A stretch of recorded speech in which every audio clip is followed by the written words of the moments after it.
Richard Heart. Richard Heart.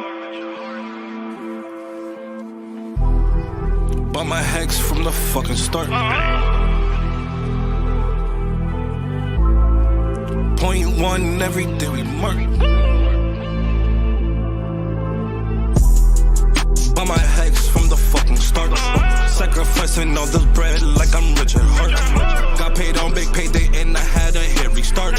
Now I'm checking on my pulse just to check my heart. Bought my hex from the fucking start.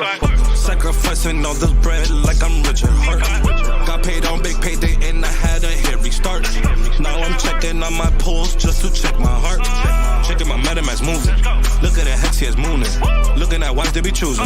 Peter is why they be losing. Pull chains out, now get me a check. He's gas up and got me a mess. Remember the times he died, collect. Hex I been eating, I'm dying in the best. Getting this back like a year ago. Getting this pulsechain lingo. Swerving the ring like a Lambo. Getting this back like a year ago. Getting this pulsechain lingo. Swerving the ring like a Lambo. Bought my hex from the fucking start. Sacrificing all this bread like I'm Richard Heart. Got paid on big payday and I had a hit restart. Now I'm checking on my pulse just to check my heart. Bought my hex from the fucking start. Sacrificing all this bread like I'm Richard Heart. Got paid on big payday and I had a hit restart. Now I'm checking on my pulse just to check my heart. Richard Heart. Richard Heart. Richard Heart. Richard Heart.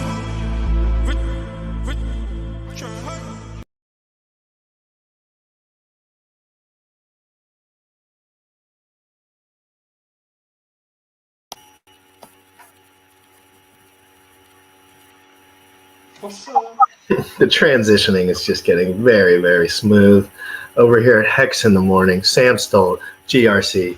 How's everybody doing? Let's start real quick with the morning. Let's just talk about our mornings because I had a wild one. Go ahead. So I had a great morning too. I had a great. I've been dopaminergic all morning. There you go, Chad. There's the word drop. They love when I say dopaminergic. But so I had a meeting today with someone, which is good. I don't want to talk about that specifically at all, but business meeting stuff. Guys, you can't take my shine.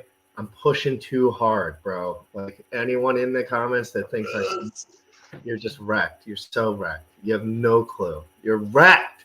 So much positive energy and people around me that are so positive. It's insanity. But anyway, so I went to the gym. First things first.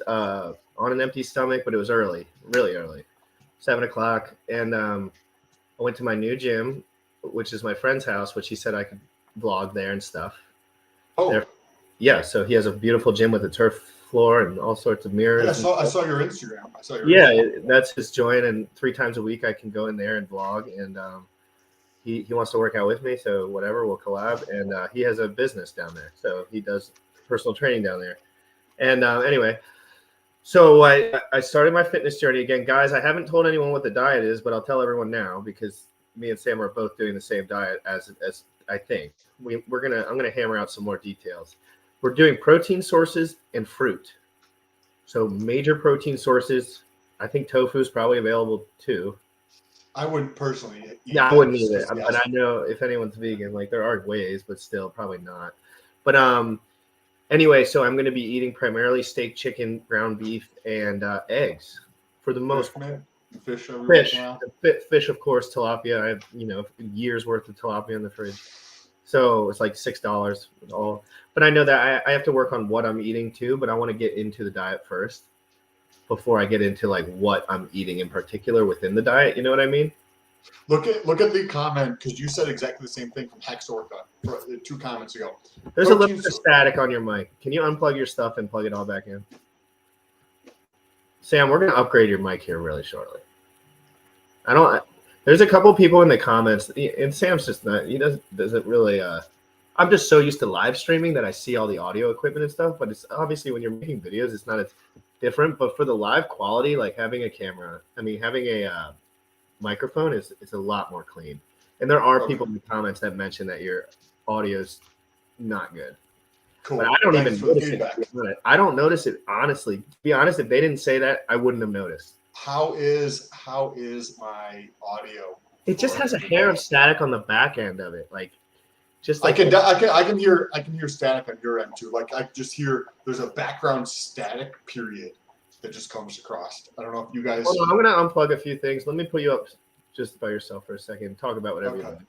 Okay, so I'll say hi to some people in the chat here, but Hex Orca actually said a comment here: protein sources and fruit, bro. That's the only diet I can stick to. When you think, there's a doctor I follow, and he talks about this. When about like what hunter-gatherers would eat, they're gonna be like out in the field or out in fucking forest looking for food. What is Mother Nature marketing to them? Fruit. There it goes. That just fixed the problem right there. Whatever you just did, fixed the background static. Mother Nature is marketing. What do we know about marketing? That bright colors work. What is bright colors? Fruit. So the doctor goes on and talks about how that's what Mother Nature, I'm using the marketing term because that's how I see the world, but how if we're out hunting, right, we're going to gather like the shit that our eyes see. Oh, that thing's red in this sea of green, right? There's an apple or there's an orange or whatever the case is. So eating fruit, right? And then the animal food is what we would look for, right? We'd be hunting animals to try to get that meat, and they would eating the entire animal, right? So right now I'm eating raw liver. Like I actually I did 3 videos this morning on things, so I ran out of time to eat this morning. I had like a small breakfast, like 4 eggs, a banana, and like a couple rice cakes. But then I just had 5 more eggs, but I just drank them because I only had 5 minutes to get on here. But what's the eating rule like with liver? the rule with the rice cakes? What's up? What's the rule with the rice cakes?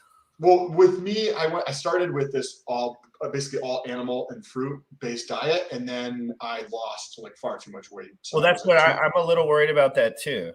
So you got to eat more. I've been adding in additional protein on top of instead of just having 3 pounds of meat a day, steaks like all the time. and then you might have to add like an egg or 2 on top of it or something.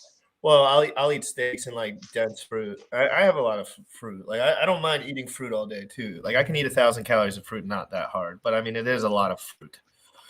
1,000 calories of fruit. Is avocado count? As a fruit, yep, it's delicious, and it's got a ton of healthy fat in it. Yep, that's one of those heavier density fruits. And the bananas, 120 calories. You know, a bigger one. And so what I'm doing is I'm going to have a quart, which is like one of those containers for $2-3 at the store. I'm going to have an entire quart. This is going to be what I'll have like after I'm finished, but I took about half of them right now that I'm eating while we're doing this. The other half I will eat again when we finish up, and I'll have a regular, 1 pound of meat plus like more fruit and then I ate 6 chicken thighs, full chicken thighs in the last 8 hours. So, well, that's because that's all I have in the fridge. So it's just cleaning it out, like doing my. Anyway, I'm going to get to the comments real quick. That's enough out of the fitness. We're going to tease that on. I'm going to tease the fitness into the show a little bit, and then I'm just going to pop onto another show and just do a full fitness show with you or something, or whatever we can. Or the intros. So there's a bunch of comments around the diet stuff, so it might not be bad to even talk about it fairly regularly. No, I know for sure that people are very concerned in this community. Crypto GRFX, when can you come on this week, bro? Hit me in the DMs any day that you're free at 11:30, 12 Eastern. Doesn't have to be right on the dot when I start either. Like we like Gavin for like 30 minutes, like checking in. And guys, as far as a snack that's low calorie dense, I mean, strawberries are the best in the game. There's literally no calories in strawberries. It's ridiculous. It's just I'm just gonna sit here sensually and eat these while you go through the comments. Eat them up. Hex, protein sources and fruit, bro. That's the only diet I can stick to. Yeah, it's a good diet, but if you're trying to gain muscle mass, you definitely have to actually be proactive about, because you will lose weight if you're not thinking about the calories, because it's harder to eat a lot of protein in calories because it's just not as fluffy. Hate eggs. That's a horrible thing to say. Hating eggs is a crime in my book, because I've probably eaten over 100,000 eggs in my life. So at this point, I'm running on egg.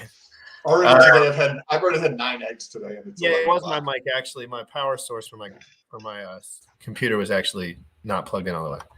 So that was about to blow my head off of the roof, and I'm glad that quickly. Guys, I'm going to switch the topic to crypto real quick, but I'm going to go through a couple more. Hex Huddle, Shell for Freedom, Hex for my kids. How's everyone doing? Dip Catcher, don't think I have seen you in here. Great to see you in here. Meat and fruit good. Vegetables are junk food.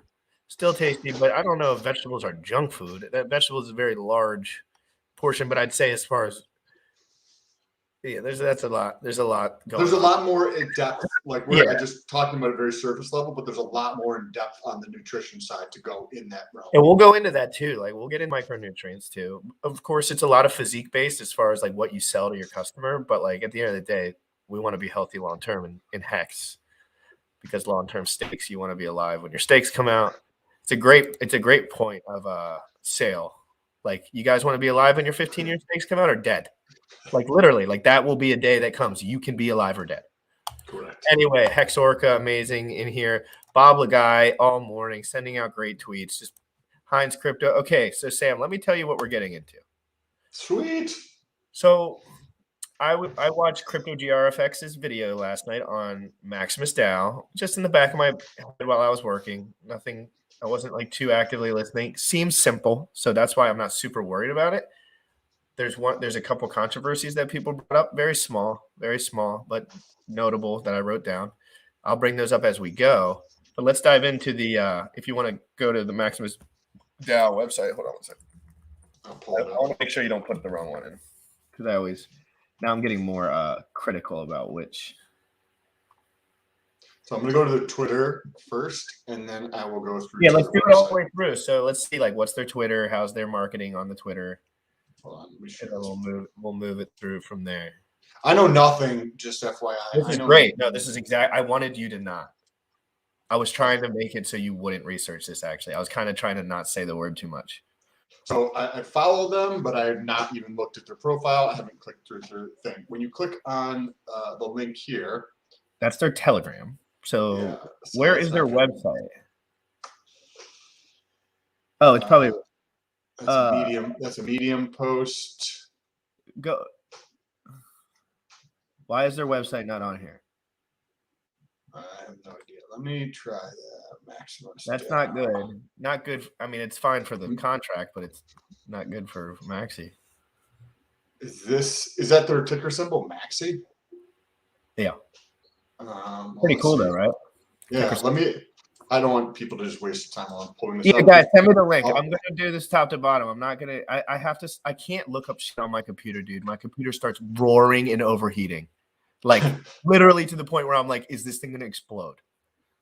You also said to give people a preview. Anybody who's also watching right now, press the like button and the subscribe button. But we're gonna GRC. You said that Maximus.cash. Okay, and somebody's coming in today, right? Well, not necessarily anyone from there in particular, but I'm going to get someone who knows what the hell they're talking about. And Tangent's coming on too, and Tangent's coming on today. I don't know if anyone particularly from Maximus, but I'm telling you, Sam, I don't think this is going to be an issue for us to work through this. I want your take first, like before we talk to these guys. You know what I mean? Because it changes. Cool. The way that I think about stuff changes once you tell me versus when they tell me. So I like to have almost your take. Oh, yeah. Because you give me that whole like no bias. And then I'm like, okay, this is where I'm at. And then I go like get the information from them. And then I like it's easier for me because I need to be very like animated when I learn. Okay, so let's go. So first of all, put this on your website. I mean on your Twitter. So let's see the white paper. Maximus yield, instant liquidity, how it works, Sam. Let's go through it. I will read and you ask any questions on the paragraph. How it works. 100% of the Maxi token supply is generated during a one-time minting phase. Wow. A one-time minting phase, likely 30 days, where anyone may choose to mint one Maxi per one hex, per hex, so one Maxi per one hex, pledged to the Maximus contract. Once the minting phase ends, the smart contract will, after the 30 days ends, where they do the mint, once the minting phase ends, the smart contract will execute a single 5555-day stake with all the hex used to mint Maxi. Hold on, I'm going to read that one more time for myself. Once the minting phase ends, the smart contract will execute a single, a single 555 day stake that with all the hex used to mint maxi. So I understand that. Once the stake has ended, users may redeem their portion of the hex stake principal and earn interest. How? So I wonder where this. Let's just go through it. All right. So there's a little diagram here. Okay. So maximum. So you're right up here at the top, Sam. You're putting in hex and you're getting max. So right away, 1 for 1. So if you put in 100 hex, you're getting out 100 hex maxi. It seems like. For right now. Nope. Step 2, the max. And then that goes into the Maximus treasury, which they stake for 5555. Okay. And then number 2, the Maximus contract, max length stake Maximus treasury. So that's just showing you that they're doing the max length stake there.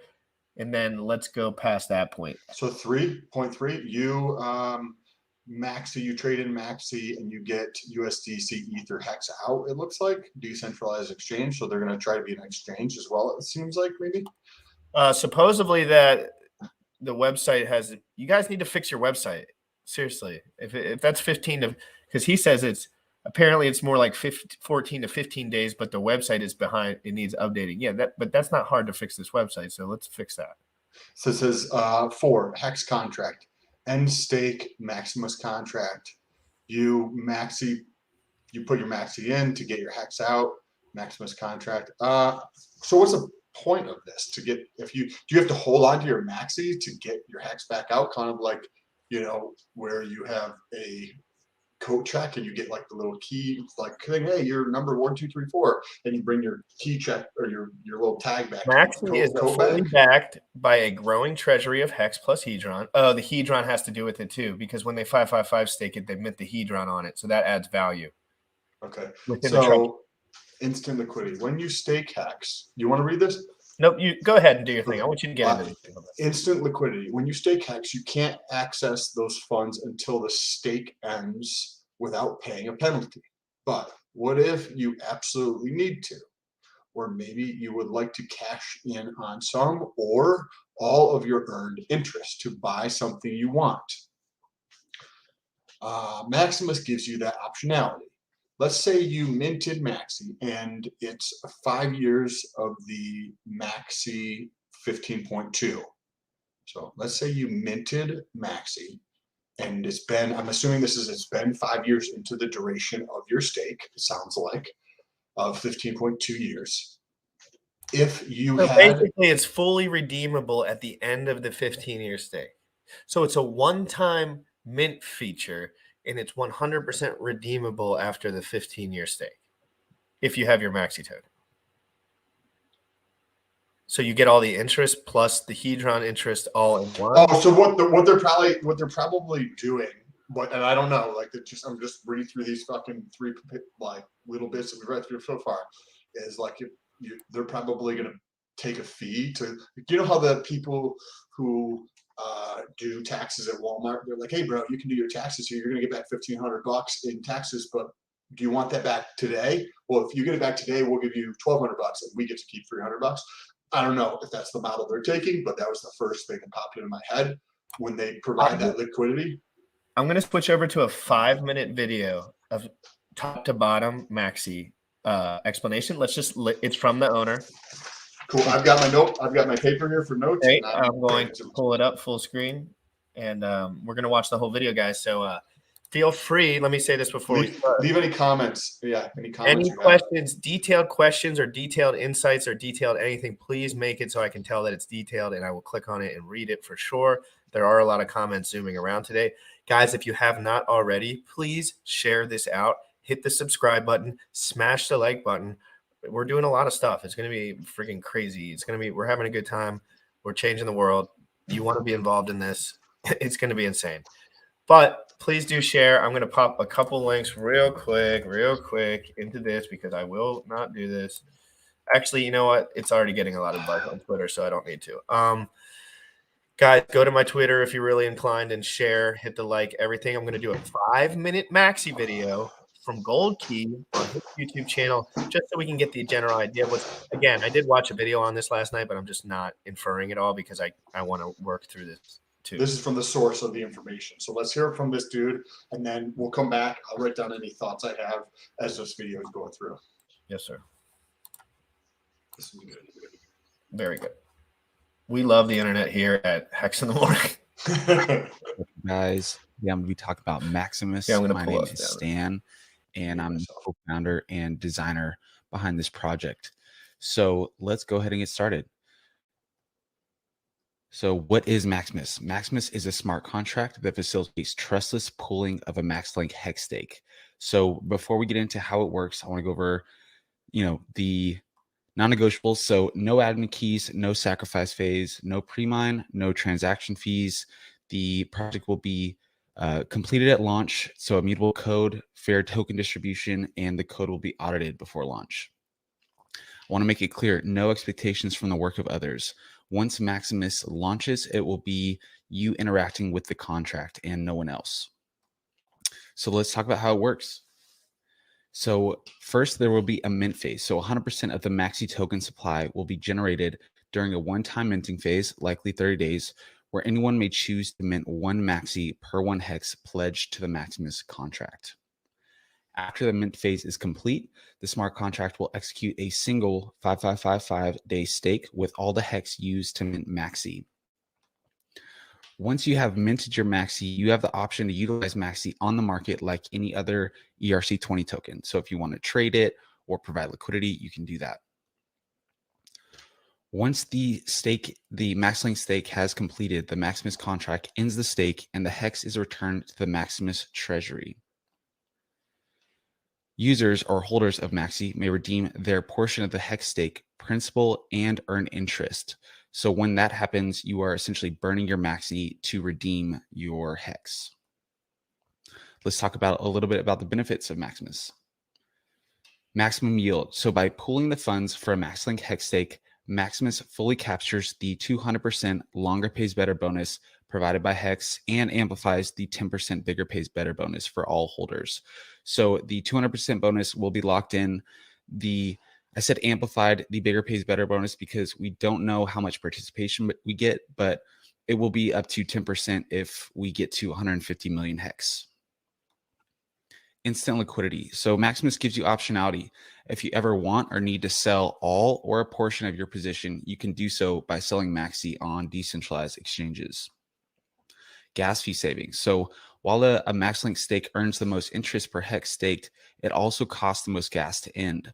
So by consolidating all those mini stakes to one, Maximus greatly reduces gas fees for everyone. So this is really awesome for smaller stakers. 1 ETH to end a stake might make a stake unable to actually end that stake. So Maximus is really for those smaller stakers if they want T-shares.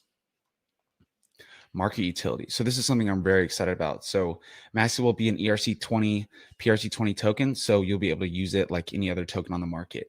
Meaning while your Maxi is earning the maximum interest from Hex, you'll also be able to put your Maxi towards other opportunities like yield farming or as a liquidity provider on decentralized exchanges. Let's talk a little bit about the tokenomics. So due to its fixed supply and maximum yield earning treasury backing, the Maxi intrinsic value measured in Hex will always go up. By how much will be determined by the daily T-share payout from Hex. So during that mint phase, one Maxi will be worth 1 Hex.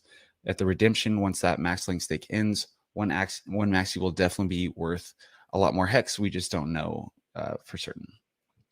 Maxi's value. So Maxi actually has 2 values: the treasury value or the redemption value, the amount of Hex and Hedron redeemable per Maxi when the MaxLink stake ends, and the market value, which is the price of Maxi on decentralized exchanges. So we charted this out to show what that relationship might look like. So the green is the treasury value, the blue is the market value. So you'll see for the first 30 days, 1 Maxi will be worth 1 Hex of the treasury value, and then you'll see it goes up as the stake goes on. And then the market value we think will trend around that value. So sometimes it might be a premium above that value, or sometimes it might be a discount. So premium, you might want to sell some; discount, you might want to buy into the stake. And that wraps it up for this quick little introduction. Feel free to check out our website, maximus.cash, follow us on Telegram, Maximus DAO, or follow us on Twitter.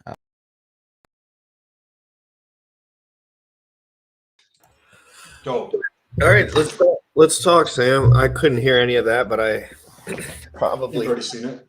Well, somebody in the comments had mentioned that Dip Catcher was coming on potentially, or be open to coming on, and they are all in on their maxi, basically on. Is he in here? He was in here earlier. I don't know if they still Why are. does his thing say Jim Rat Crypto? Okay. His nameplate says Jim Rat Crypto. No, Dip Catcher. No, but I can. Hold on. Never mind. I'm so stupid. I've never been so stupid in my life. I was looking at something. No. No, but I'm kidding. Let's So for a second. what is like cool like consolidating fees? Cool, that makes sense, right? Like if you're paying for a fee, but you can consolidate those together and reduce Well, the let's fees. talk to me like I don't know what the hell this is.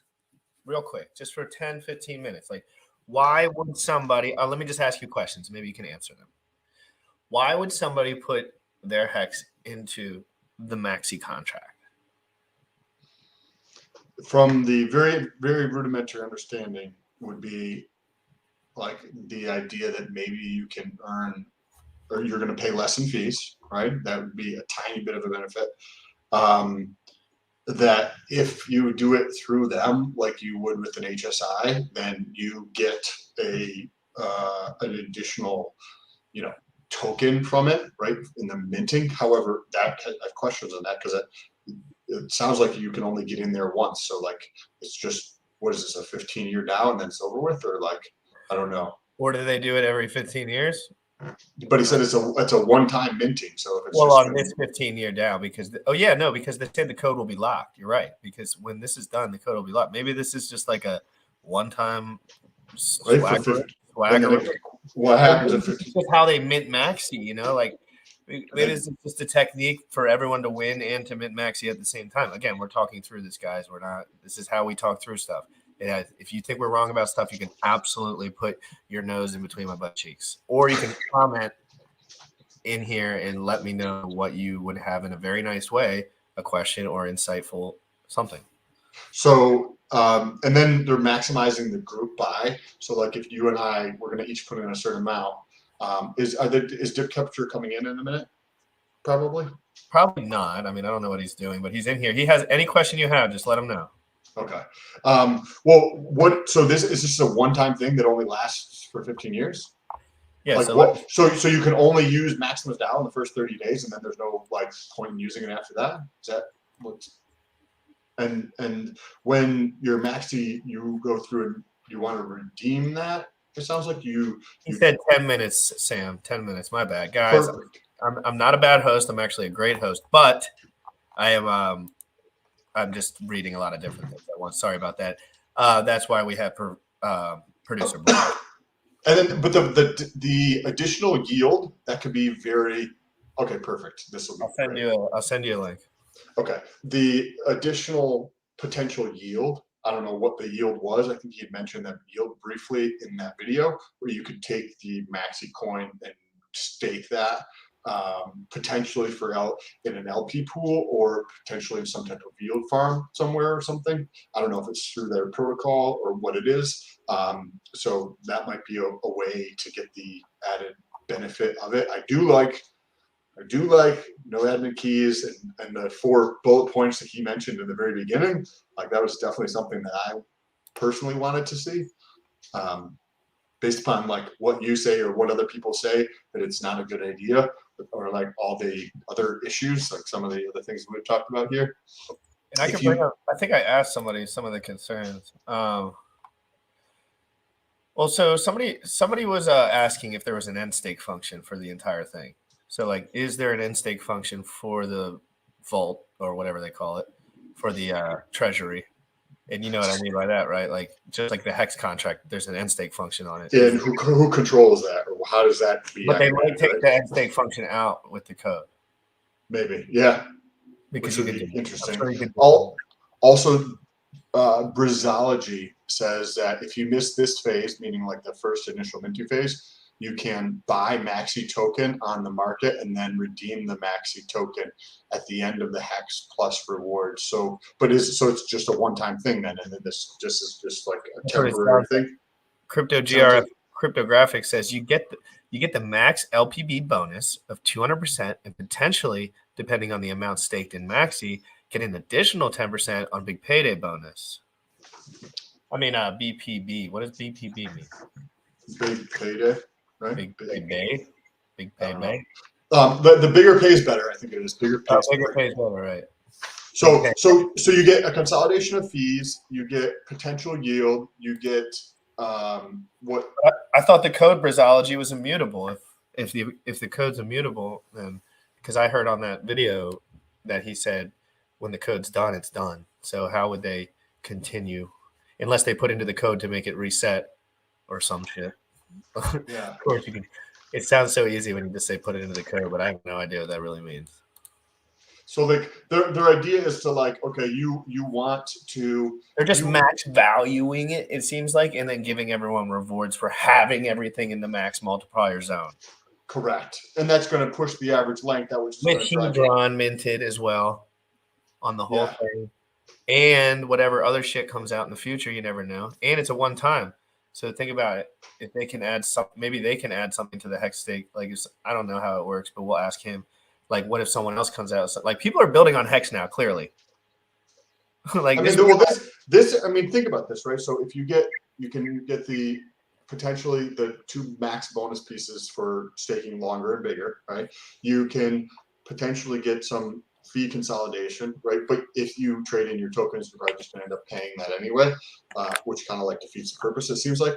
And the potential yields from taking your mint token or maxi token and you putting that in to earn a yield on that, like those are some like good things. And then not having the keys or the code being completed, like those are like positive things. I'm super curious to know the other details and dive into this because I haven't looked at any DAOs. What's up, non-fungible artwork? How are you doing? Like the name, very cool. Cryptographics. Plus, if this comes out pre-pulsechain launch, then all gets copied over. What? It depends on when their snapshot is. So cryptographics, it depends on when they take the snapshot. Not happened already. Who's to say? Correct, exactly. So it really depends on when the snapshot. Because we don't know the way that shit works. They told everyone to stop sacrificing. So I don't know how shit works. Someone might have more insight on that, depending on the testnet, and they could maybe like infer some things. Did you hear yesterday that if you sacrifice for pulsex, you actually get some pulse for free? It's always that way. Richard Hart's a sucker, dude. He can't help it. When people send him money, I guarantee you, dude, he feels, because he's like the anti-scammer. He hates when people feel like they get scammed. So when they get scammed and his name's associated, whether or not it's his fault or not, he does not like it. Yeah. Because then, let's say I send my shit. I don't know anything about crypto. I send 10 grand to that and it's over and I didn't even know. And like somebody just told me to do it or whatever. He'll send me an amount because it's better than his reputation of people running around the internet. That Richard Hart scamming when no one knows the actual facts. Mm-hmm. Because no one does the facts anymore.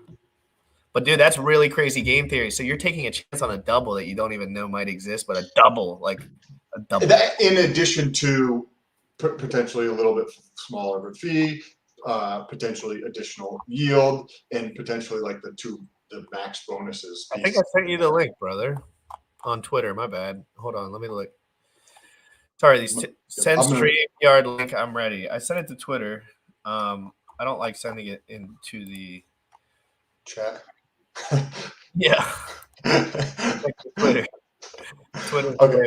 Cryptographic says true. Assuming the block range has not been determined, but do you really think that it has, even when we are over a month at an extreme minimum out? That's a good question, Cryptographics. In terms of the snapshot, like, is the snapshot of Ethereum taken already? What is the block height?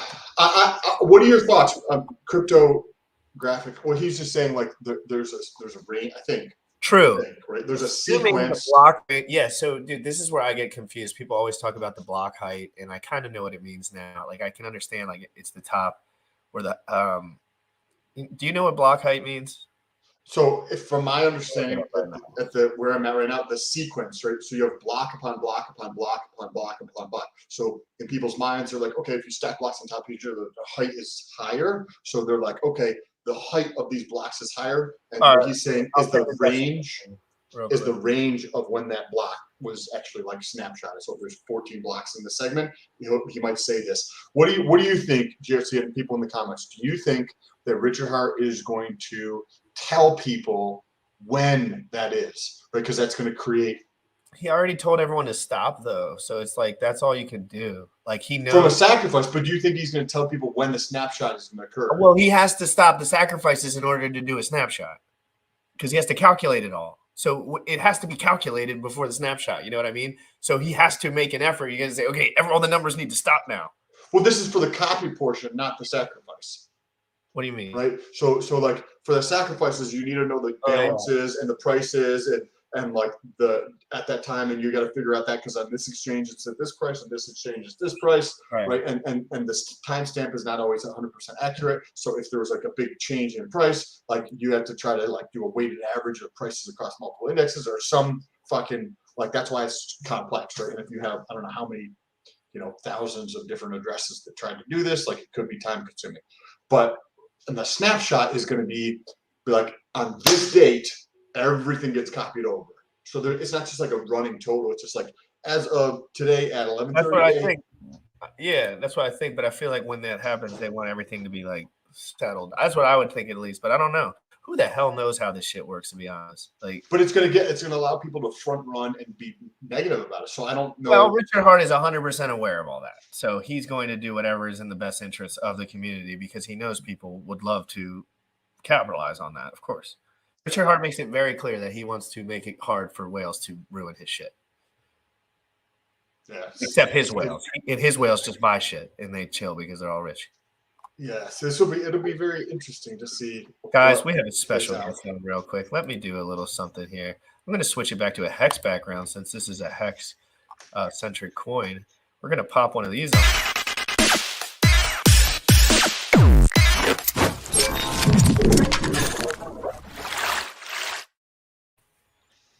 Dude, what's up, man? Dip catcher, how you doing? Hey, how's it going, guys? Doing Thanks awesome. for having me on. What kind of dips have you caught in the past? What'd you say? What kind of dips have you caught in the past? I mean, you name it, I caught it. The dip catcher. I have a website, dipcatcher.com, where it has an email alert where it sends you out an email when the hex price reaches certain statistical ranges that are good dips. It started as a Bitcoin one. The Bitcoin one is that one performed pretty well. The hex one is performed awesome too. And it's like a just a trading view algorithm that runs an email alert system. So how did you get involved in this project? How did you I don't know how did this all come about? Yeah, I mean, so I've kind of been around Hex since before it started, and even before it launched, when Richard would talk about the bigger pays better, he had said that was to incentivize gas efficiency by encouraging people to make larger, less frequent stakes as opposed to a bunch of really small stakes. So like that, the idea kind of came around, at that time. And so then that's why adding that feature kind of extrapolated that result. Yeah. And then it became more urgent when the gas fees, when I first ended a stake that was, more than like a year and a half old, and I saw the gas fee, that was shocking. And then when I learned that the gas for ending stake, it costs more and more each day that the stake goes on. So the max length stake costs the most gas to end of all types of stakes. Because they don't say it the first thing when they're pitching Hex. It's not the first thing they say. Yeah, but it's it's definitely like a real thing. Like when you're deciding the stake, it's a huge deal. When Hex originated, the fees looked a lot different. Yeah, I don't know if anyone was smart enough to extrapolate the numbers this quick with the failure of Ethereum or whatever inconsistencies there have been. Yeah, but the gas is a real issue, and if you expect, and pulsechain will make it low in the short term, but if you want pulsechain to be the most successful coin with 100x gains, the gas is going to be expensive there too. Like if you're storing valuable assets on any chain, the fees are going to be high because because for assets to be, regarded as highly valuable, that comes with a lot of other criteria that must also be true related to like security and permanence. And having high fees means that chain's not going away. Like that means that the chain is in such high demand. They have so many customers that they can, that the prices can just go to the moon on to get in those blocks, because not everyone, you don't have a right to get your transactions logged in the block. You have to pay for it. And so fees are right there. Really I important. lose you. I'm a new guy. Okay. I lose when people start mentioning the blocks. I get fucking confused. I don't, and it's just because I just don't know the definitions literally. So tell me real quick, what the heck is a block? And what does it mean when people say the block height?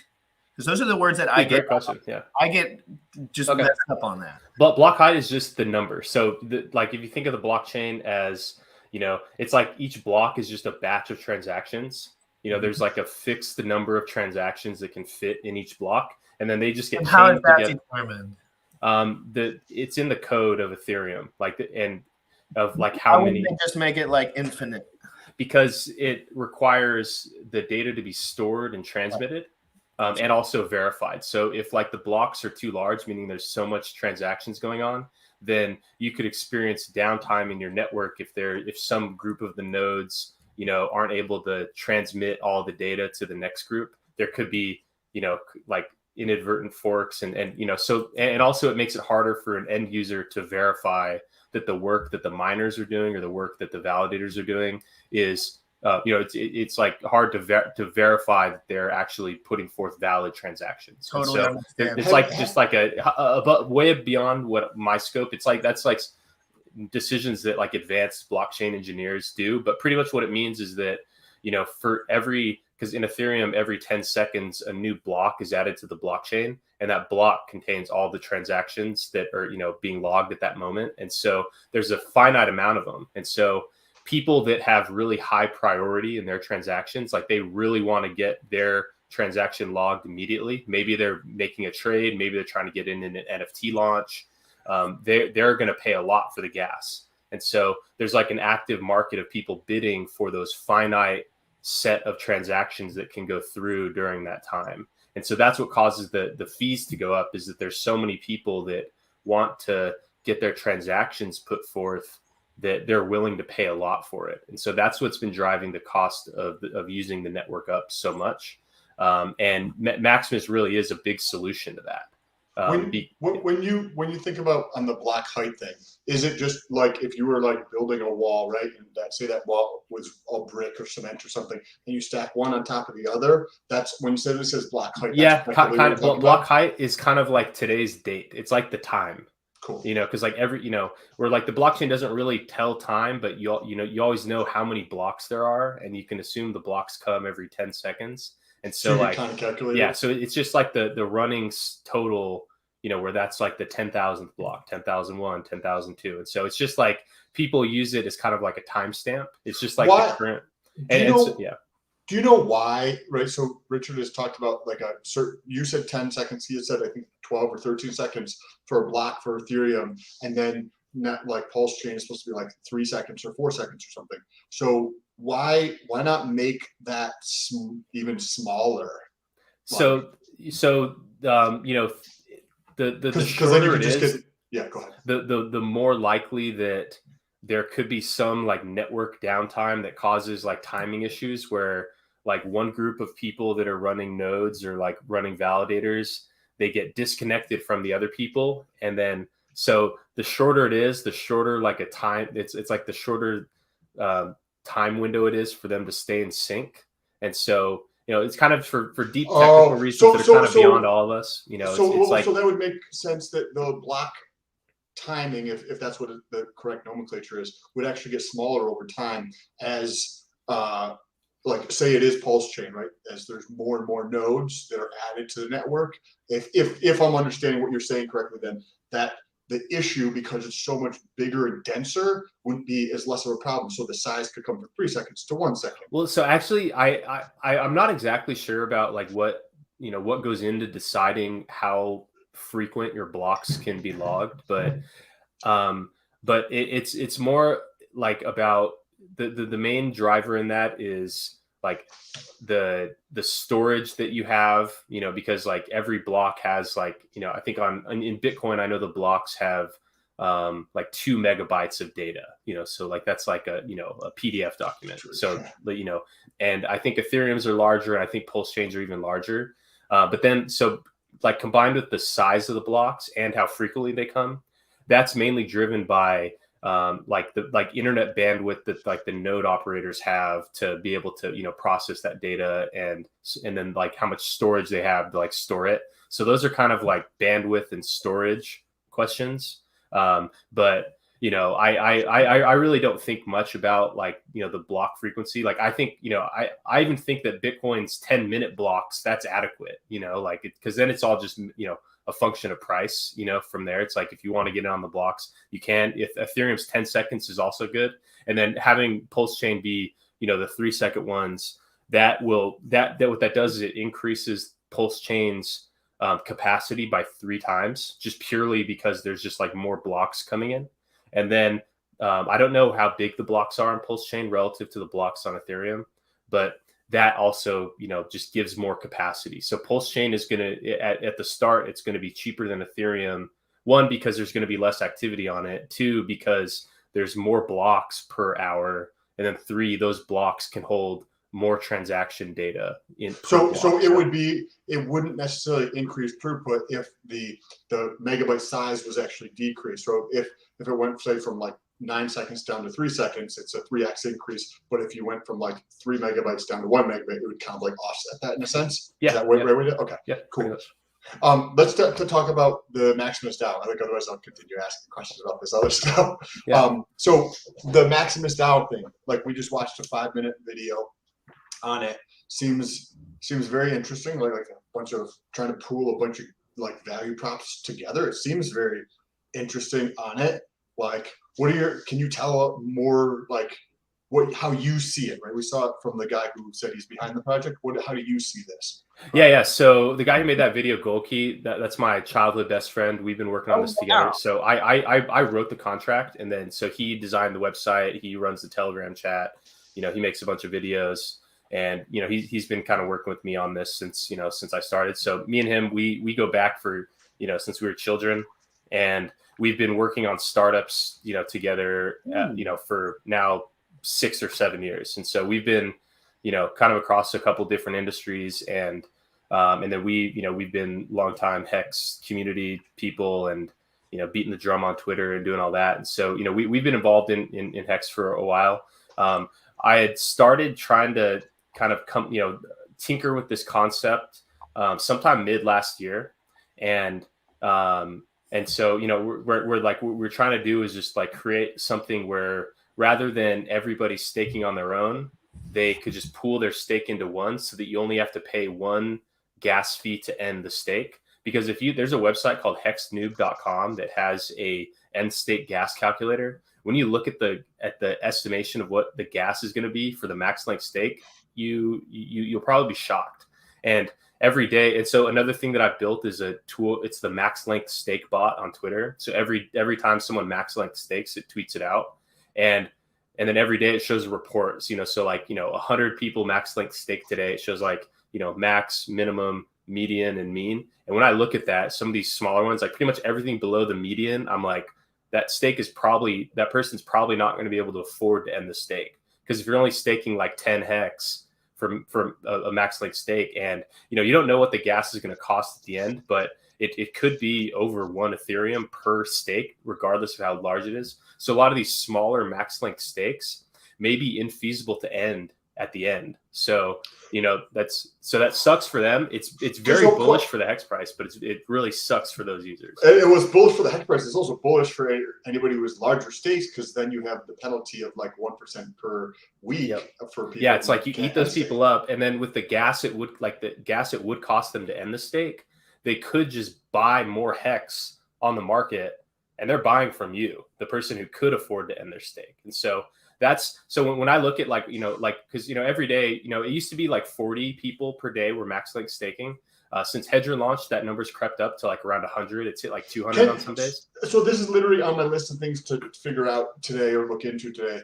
There's somebody said that there's a graph or a site out there that talks about the number of new stakers, but like getting into that data would be fascinating. Like if you're saying, do you track this over time or show a graph of like the number of people who are max, you know what I mean? And the size of the stake, like some of this data would be fascinating to share with people.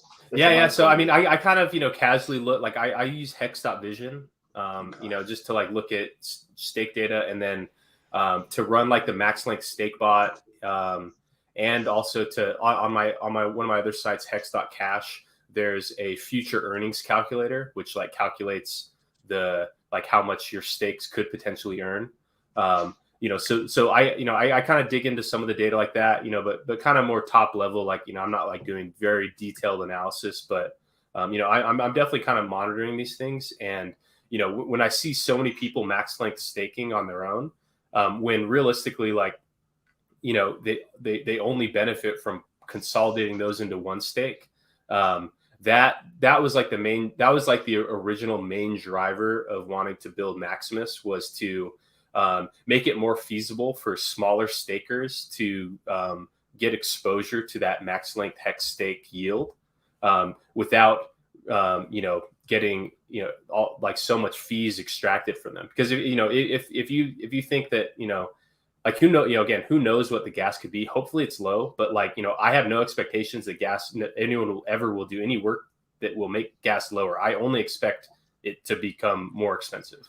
You figure even if they're doing something that decreases gas at 5%, 10% a year on average over the next 10 years, but you have a 40% increase in adoption per year or above that number, like it doesn't matter. Gas spot on. Yeah, and the gas like really amplifies like it's centered around times where there's like a lot of people trying to log their transactions. And so honestly, what we could see in 15 years, because like in 15 years from now, every day we have about between 50 to 200 max length stakes ending.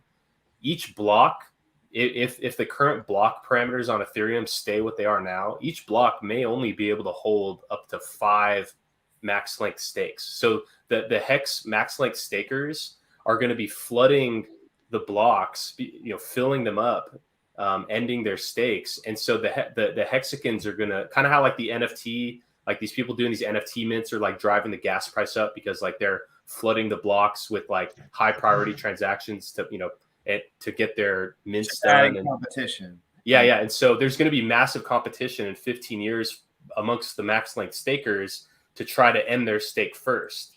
And so that alone is going to drive the gas price up. And then so, Maximus really benefits from that, because rather than, like say we have 1,000 people that mint, or participate in Maximus, rather than each of those 1,000 people on their own having to end the max length stake and pay that fee on their own, our fee only needs to get paid once. And the way it's structured in the Maximus contract, you as the regular user, you actually you are not required to pay anything for that. The gas for the stake, anyone may run the contract function that ends the stake, and that person pays the gas. And so it's on a fully voluntary basis. And so maybe it's just the largest whale, and Maximus is just going to pay it on behalf of everyone.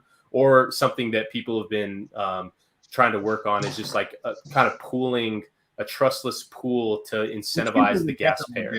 Well, so questions on this. Why?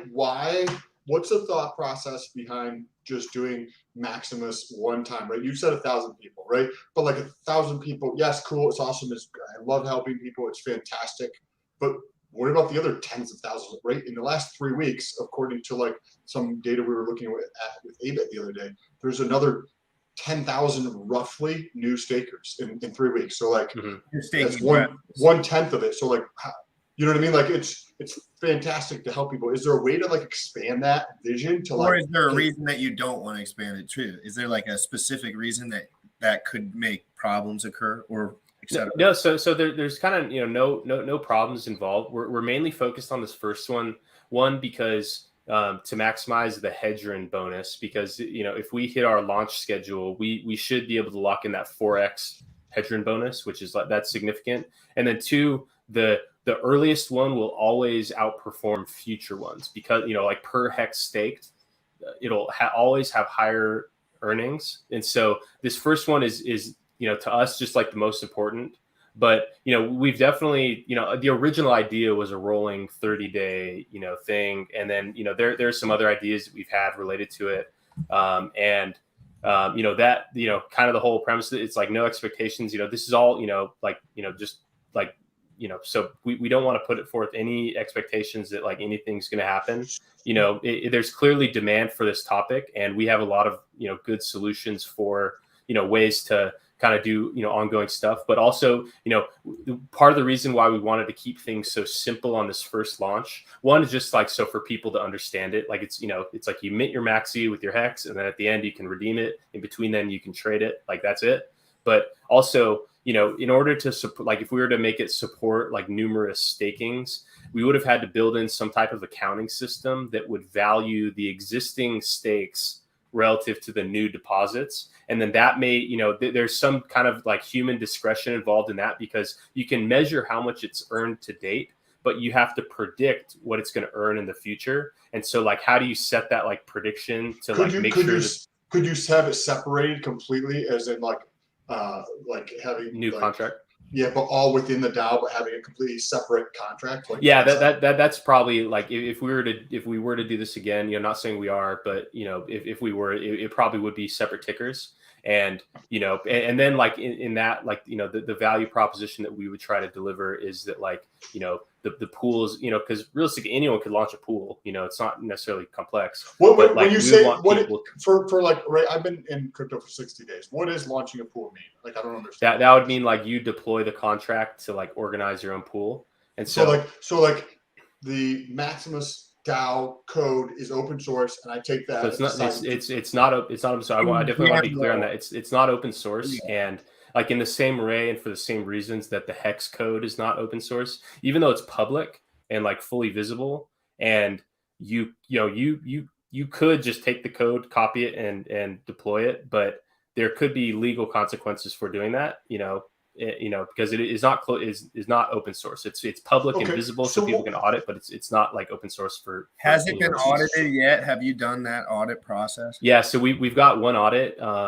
They did like a security audit and an economics audit. The security audit passed. We passed every criteria under the security audit, and then they gave some feedback on how to handle like just pretty much how the like redemption rate is calculated at the end.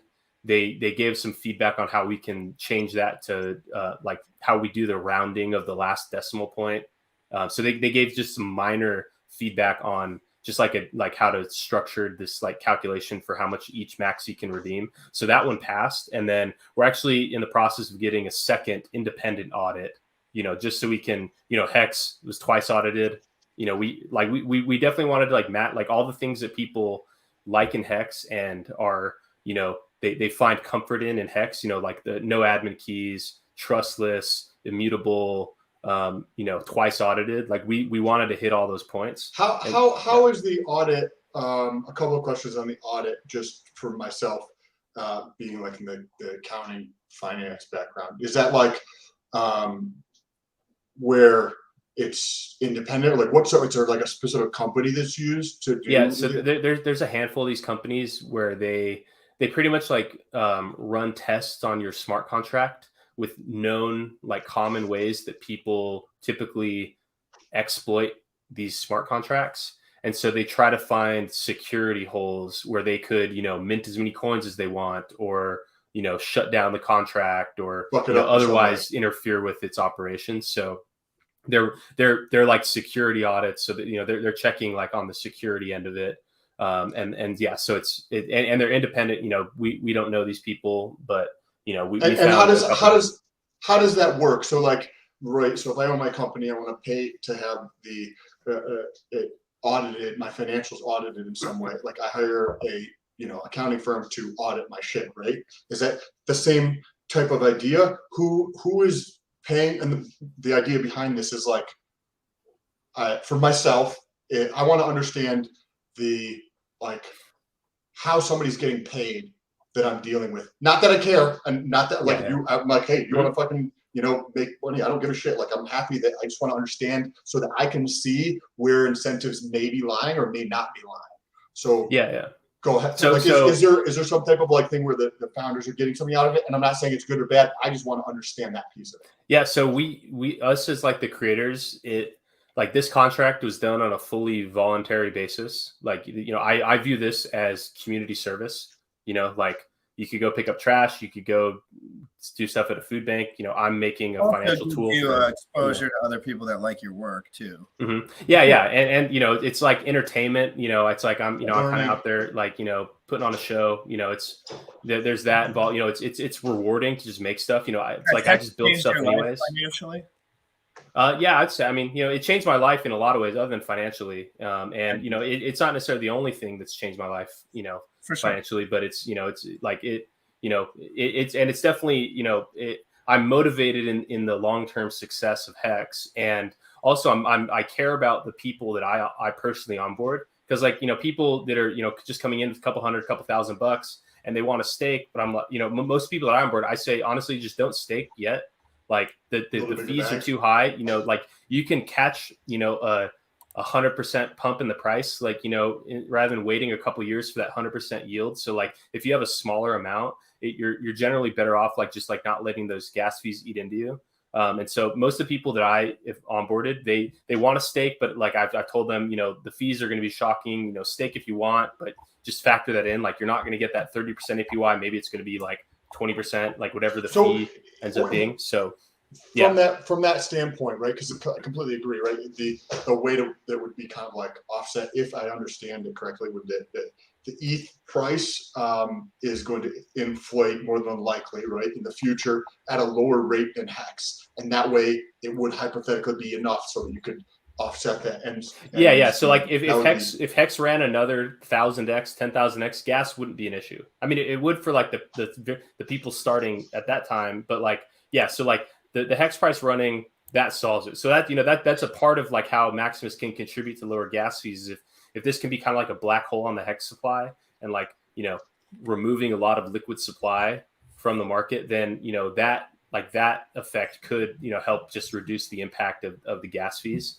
And so, there's kind of, a lot of, reasons there, but, also the reason why we didn't add a fee or any type of like special privilege for the creator is that, like, somebody could have just like gone and copied the concept, removed the fee or cut the fee in half. So, we kind of just took that all the way till, the end. All the time too, and then those fees right at he's like, what's the best fee? I'm going to go 2% lower. Yeah. And so, we just kind of cut right, because I know how to build this stuff. So like, I don't need to like pay someone else to do it. What's your experience with the whole building and coding and like maybe I don't know if experience is necessary. I have no idea about the industry.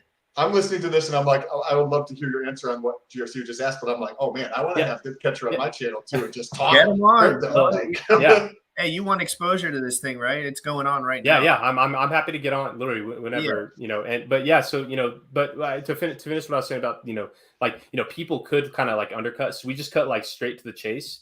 And then now it's like, if someone wanted to compete on this concept, then, they would have to, like it would just be harder for someone else to compete. And then also, like the main benefit of what we're, like the whole value proposition, other than the gas savings, that's big, but the other major value proposition is that liquidity. So having like very active liquid markets is really important. And so we want to cultivate that on ours. And so someone could copy it, but like they're really competing in like the liquidity. And we think that we have a good kind of like first step advantage in kind of building up very liquid markets for the Maxi Hex pair. And so like, so having the low fee, like, that cuts out a whole class of competitors. And then it changes the competition point to being more about liquidity as opposed to like a fee. And so, that's kind of how let's talk about the fees for a second. Cause there's like, I watched that little video and this is like my first exposure. I follow you guys on on Twitter, but like I don't have an understanding of everything yet. So like you got fee consolidation, right? That could be beneficial, but I had a question on that. The potential yield farming, whether it's an LP on pulsex or some other way that you probably thought of, and maybe one or two other value props here with the fee piece. So from my understanding, so you get your maxi, right? And then you take, if you're like, hey, 4 years into a 15-year thing, you're like, hey, I would like some liquidity on this, and you go to trade it in, right? The fee consolidation piece of it kind of goes away, right? Because you have to be able to trade your maxi token in for Hex and the benefits you've got. Yeah. So so there's kind of two separate parts to that. One, it's like if you just trade the maxi like on the market, you're paying the Uniswap fee.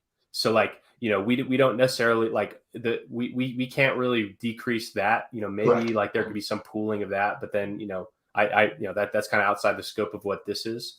So like we don't reduce those fees, but those aren't driven by. But the fee to like, so I have maxi, right? And then I'm like, oh shit, I just lost my leg. I need fucking money or whatever. So I go into the DAO protocol or DApp or whatever, however it's the correct terminology, and I'm like, hey, I have these tokens, maxi tokens. I'm going to trade these in for the liquidity piece, right? So when I do that, there has to be some type of transaction that is a fee there. Yes, you're not going to the DAO to like swap it in during the stake. You're not going to the DAO to redeem it. You're just trading it on the market. So whatever the price is. I thought there was a redemption. So there's not a redemption. There's a redemption phase after the stake ends. Then the DAO has all the hex that it earned, all the hex principal and the hedron, and then you can redeem your token, your maxi token, from the DAO directly, but only after the stake ends. So during the max length stake, there's nothing to redeem from the DAO. So if you want to get out, you can sell it on Uniswap or pulsex. And so that's so you're not redeeming from there. It's like, it's purely just whatever the market sets the price. And so the market is just going to be measuring things like, it's measuring, future, things that like help boost the price. It's like, future earnings, gas savings, but things that push down the price, maybe, just like big sellers, and, this would be very interesting to model out, like the future using like some type of option, Yeah, it's very similar to that, where it's like when you buy maxi, you're buying the right to redeem that maxi's portion of the total stake at the end. And so it's like kind of like an option on like both hex and hedron. And every day that goes by, it becomes more and more certain how much hex is actually going to be there. Because at the start, you have to guess what the daily payout is going to be over 5,555 days. But, say after 5,000 days, you already know how much it earned for that first part of the stake. But then for that remaining 555 days, you only have to guess that amount. So like what I probably think that it like the market's going to kind of go wherever, but but because it's backed fully by a known amount of value, I think it could kind of range around that, with oscillations around the redeemable value. And then, but over time, as it gets closer to that redemption window, I think it's going to squeeze. Yeah. And so that's, so there may be like, there's probably like that volatility is really good because that brings in new traders, and new traders means new liquidity. And so, having that, like hedron is like a blessing out of nowhere on this thing, because it adds, because with the hex one,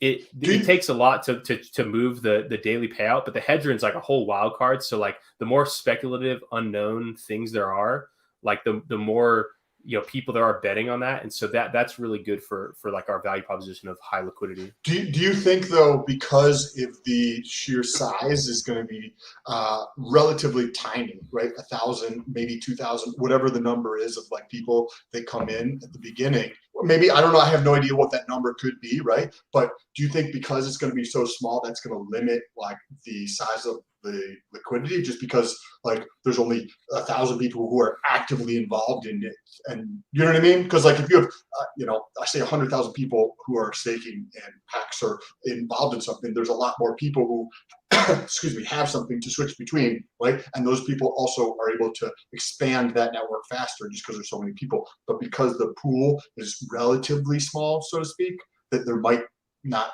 be a lot of liquidity. Obviously, we don't know. This is a conjecture, but I'm curious to hear I mean, thoughts. obviously the more people, the better, because more reach, more people talking about it, and like more people like making independent decisions on what that price is going to be. So like that's in general good. When I said 1,000 earlier on, that was kind of just like for simple math on that estimation there. But we have 1,300 people in the chat now, and also it's more about the size. There's some people in there that I know have serious size, and so and it's kind of like there's really no. Someone asked me this earlier on a stream, like what's the target? There's really not like an ideal amount, because it kind of both ways it works. Like if there's a smaller amount of maxi minted, then maybe those maxi will just command a higher premium because that's like less people to be selling. And maybe those people holding maxi, they're just going to hoard it till the end. And so like there just may not be much maxi for sale on the market. So that's kind of, on the one end, but then on the other end, if there's like a ton of people that are minting, then, maybe that, might bring in more liquidity, and the more liquidity is the tighter that like the spread could be. And then, maybe with more people, that means more sellers. So maybe that means like, there's better buying opportunities later because there's so much of it. So like, it kind of goes both ways, but the liquidity is mainly driven by people that want to earn more of both. And also because the maxi coin is backed by Hex, it's kind of almost, you can think of it like a Hex backed stable coin. The stable coins are actually the best coins to provide liquidity for, because you're earning more of both, and not one of them is like zooming off in value relative to the other. And because like in the early days of Hex, there was a Hex Ethereum liquidity pool on Uniswap. The people that were providing liquidity, Hex went up thousands, of percent in value. The liquidity providers just ended up with a bunch of ETH. So they ended up with the thing that didn't go up in value. And so that, so for coins where it's just like one-sided, it's probably not the best thing to provide liquidity for. But because Maxi's kind of bound by the redemption value, it actually, it could stay within like a semi-predictable range. That could be a really like a more profitable coin to be a liquidity provider for. And so we think that could attract a lot of liquidity. So regardless of the total supply at the start, just because it's kind of bound by that redemption value, we think it could be a positive coin to be a liquidity provider for. Real quick. Hold on a sec. Let me address the chat real quick. Guys, real quick. This has been amazing, first of all. Thank you so much. Totally incredible. If I am going to take just a second, use the bathroom, let these guys go at it for another whatever until Sam has to leave, or whenever you have to leave, of course. Please share this out. Smash the like button. How many likes we got? Let's look. I'll share the link on my Twitter. Yep, and go to the Maxi chat and spam it. And those guys will like to come through. I think Maxi's cool because it's easier to support than some of the things that don't exist yet, because it's like bound to Hex. You know what I mean? Holding Maxi's holding Hex. It's just like you save on fees. A lot of these projects that people want me to look into and stuff, it's just like there's not enough real information yet for me to really be able to promote anything, or even like, you know what I mean? It's just hard, and that's why I'm really enjoying learning about stuff like this. But anyway, guys, please smash the like. How many what's it called? We got 81 likes. Smash it, share it to all the Telegram groups, share it to Twitter. We're going to the moon, guys. I'm gonna go take a pee. Sam, guys. Yes. Okay, cool. Incredible conversation. Dip catcher, is that your thing on Twitter? My Twitter handle is Tonto Nomini, and then Dip catcher is like the name on there. There we go with the Hex glasses type of a look. Yeah, I think I was the first person to have Hex on my. You know how like the Bitcoin people put lasers on their eyes in their picture. Yeah. I think I was the first person on Hex Twitter to have the Hex eyes. Okay, so this is awesome. This is super fascinating. Okay, so no redemption. Cool, interesting. Now it did say when there is redemption after the period of time that the maxis are burned. But so this is kind of like this is kind of like a thing that's got a limited duration, right? It's not going to exist after 15 years, roughly ish, right? Am I thinking about Well, that? so you actually don't ever need to redeem because the maxi will always be backed by it. And so like there's no like end time, So like and as far as future, like the contract, this contract that's being launched here in the next couple days, it's only coded to start a stake one time. So it's only this contract is a one-time stake. And so yeah, it's kind of like we're like this contract, it's like a stable coin that's backed like, but not a dollar pegged stable coin. It's like a hex pegged stable coin, but the amount of hex that it's pegged to is always growing, throughout the duration of the stake. And so, from there. What about in 15.2 years? Then at 15.2 years, it's done, right? Basically. Yeah. And so then it's not growing anymore, but each maxi is still redeemable for that same amount. And then, so people can choose to redeem whenever they wish, if they want to. Some people may like there may be a reason to not want to redeem because say like just for everyone should certainly get their own, tax advice, but people that would rather have a capital gain event as opposed to an income event, they may just want to sell the maxi as opposed to redeeming it. And so that, there may be something there that's part of why we made it so that there wasn't like a time window that you had to redeem by, like you could just hold the maxi forever and just trade it. So, that was part of it, but that wasn't too big of a consideration. Most of the like, not repeating, it all had to do with simplicity. Like, we really like the start, like the idea at the start, it's crazy. Like, all the other kind of bells and whistles and like game theory and bonding curves and all this wacky stuff. And then we're like, okay, like pulsechain is going to launch soon. Like ideally we get this thing out before Pulse. And so we just like boiled it down to like the simplest thing that could deliver value for end users. And so, just like the pooling of like a one-time max length stake, that was like kind of like the simplest thing that we could roll out in a short period of time that could be massively valuable to the user. And so that's like what we went with. I like that simplicity generally wins. Like I read a book on like Steve Jobs is one of the guys that worked with Steve Jobs for like 20 something years. And the book was called Simplicity or something along those lines. And that was this like main focus on all the decisions on like being as simple as possible. And I think it's tremendously valuable, or other successful people in business are just like, when they're talking to say a lawyer, accountant, or somebody else in business, and they're using like big words or fancy shit or whatever the case is, like, nope, I'm not going to get into that deal because like it has to be explained in the simplest form for anybody to like grasp. Otherwise, it's not there. So two things on this that I found interesting. It smells like an opportunity for arbitrage in the sense, right? Could you talk about that a little bit? Because I'm sure it sounds like you're a very intelligent person that's seen that, like, oh, if you have that gyration back and forth around the price of it. So can you talk about like how somebody could like model that out, right? Or that's how I'm thinking about, like, oh man, you have this derivative play on the future value of Hedron and Hex, but then there's a ton of uncertainty around that. Then you have the market price of the Maxi coin token, whatever, and there's going to be divergences there where if it's a premium, you could sell it, but if you're like want to make some money on this, you could also buy when you get like past a certain point, or as soon as you see the Maxi value decreasing below like what the perceived or estimated or modeled value of future value of Hex plus the Hedron is in there. And this does not also assuming, because you also get the option of future Hedrons building on top of it that could also be beneficial and added to the pie as well, right?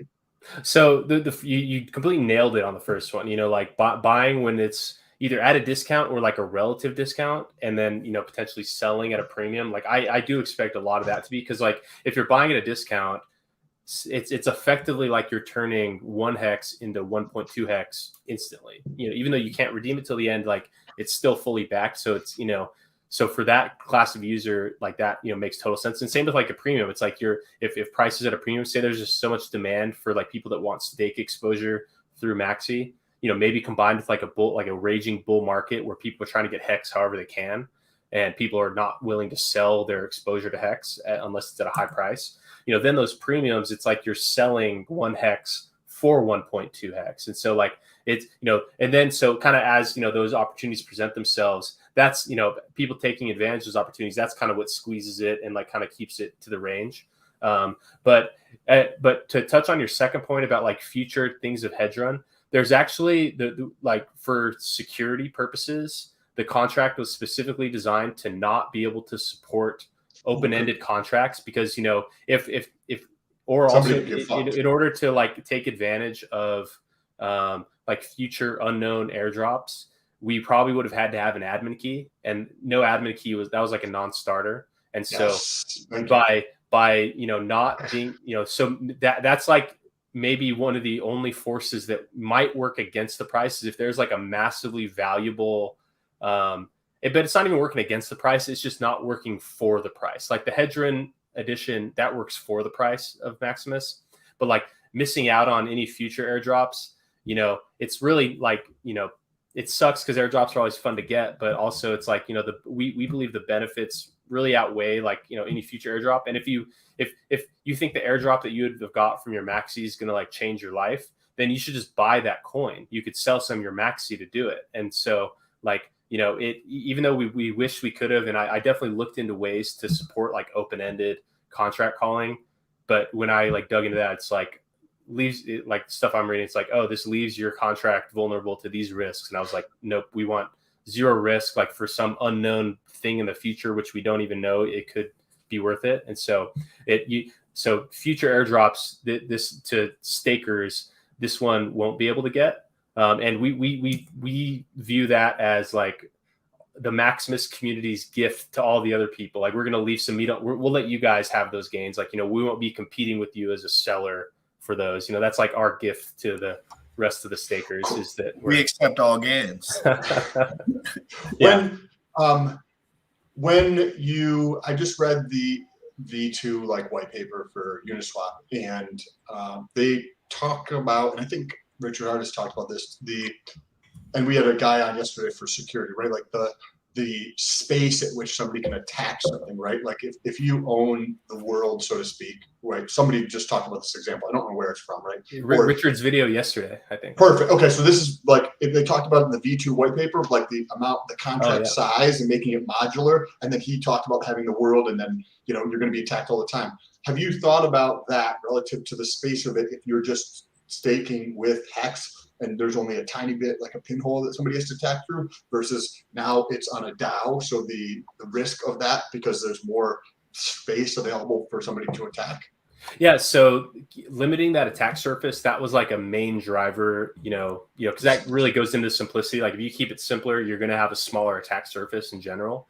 And what's interesting enough, the DAO in our name, that kind of just comes from the first attempt at building this was actually building it on a platform for launching DAOs called Aragon DAO. And so, but that would have like required a high degree of trust because like it's like the way those DAOs work is there's really one person who has the keys that can mint as many coins as they want or lock anyone's coins. And so that was like a non-starter, but I tried a variety of different, like kind of out of the box DAO launching tools to try to achieve this. But then it ended up just like me writing the Solidity contract. And so there's not really like those DAO functionalities that, people you might think of, like where you're voting on stuff or putting forth proposals or those types of things. There's actually none of that. Like there's no voting, there's nothing.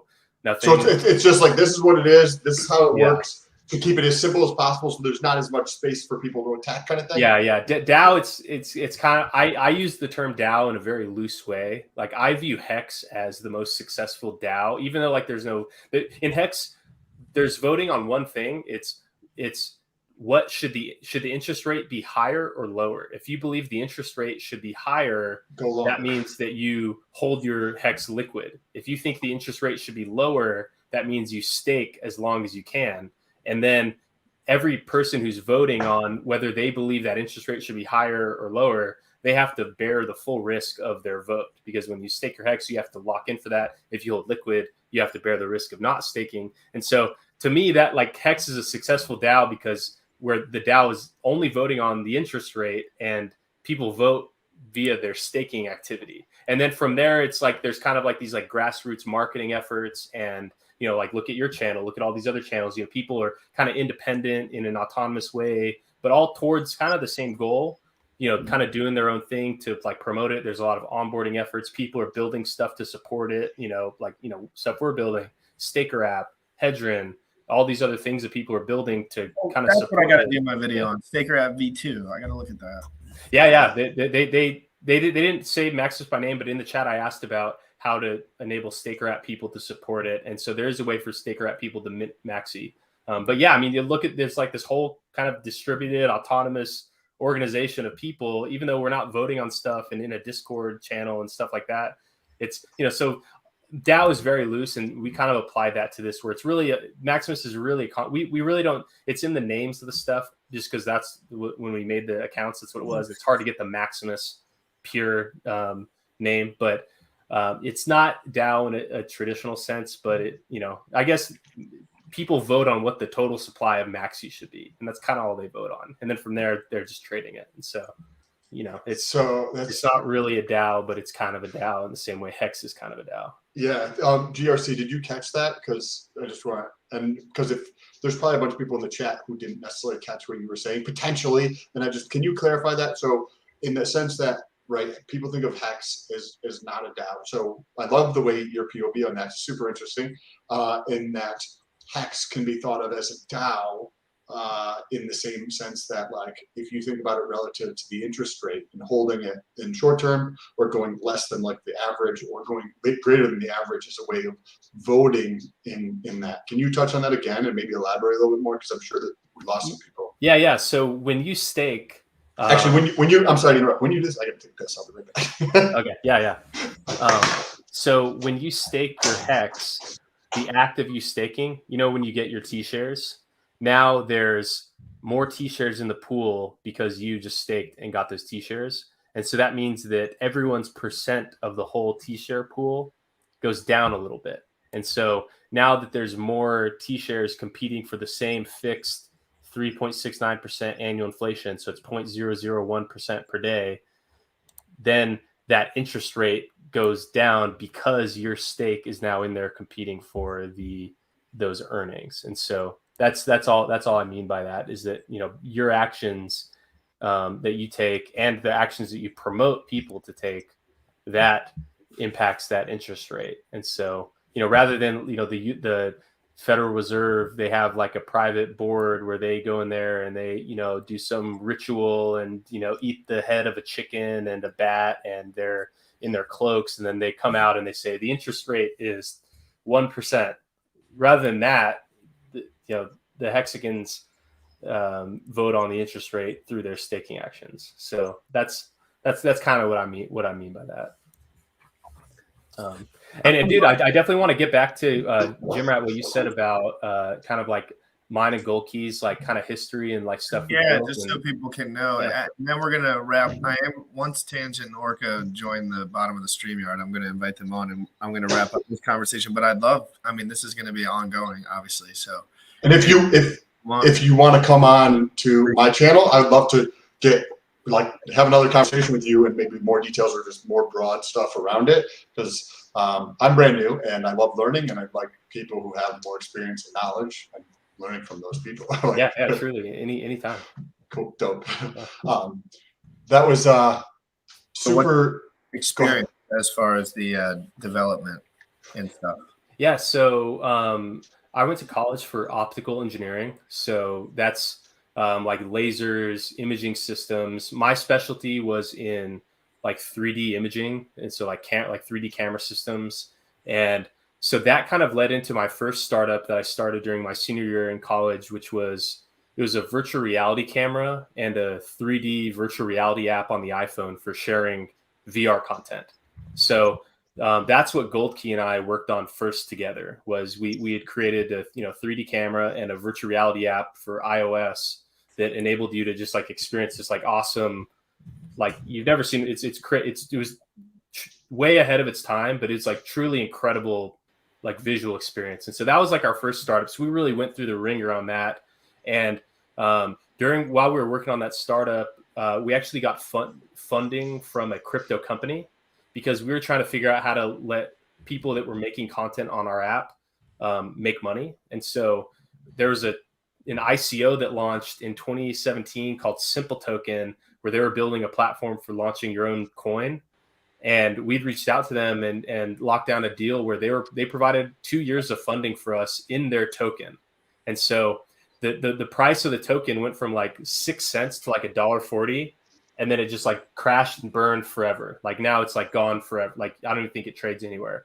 And so that was like, you know, my first experience in crypto was not so much as like an investment, but more because like, you know, we had this startup, you know, where we weren't selling, we were selling these cameras on Amazon, barely selling anything because like no one wanted VR at that time. It was 2016, 2018. That was a long time ago. So like people weren't into it. And, you know, so all of our money was from this crypto company. And so that was what got me into crypto, was like actually having to like manage our company money that was coming in this token called OST that I would then have to like trade for Bitcoin. And then I would like trade the Bitcoin US dollar pair to pay for our developers, pay for our office, you know, pay for these cameras we were sourcing. And so that was like what got me into crypto. And then we ended up shutting that down in 2019. And then Goldkey and I went to join a legal tech startup that was probably like 1 or 2 steps further than we got with our startup. And so this legal tech startup, when we joined, they, you know, they what they do is they help people get money back from big companies that screw them over. So specifically like phone companies, banks, internet companies.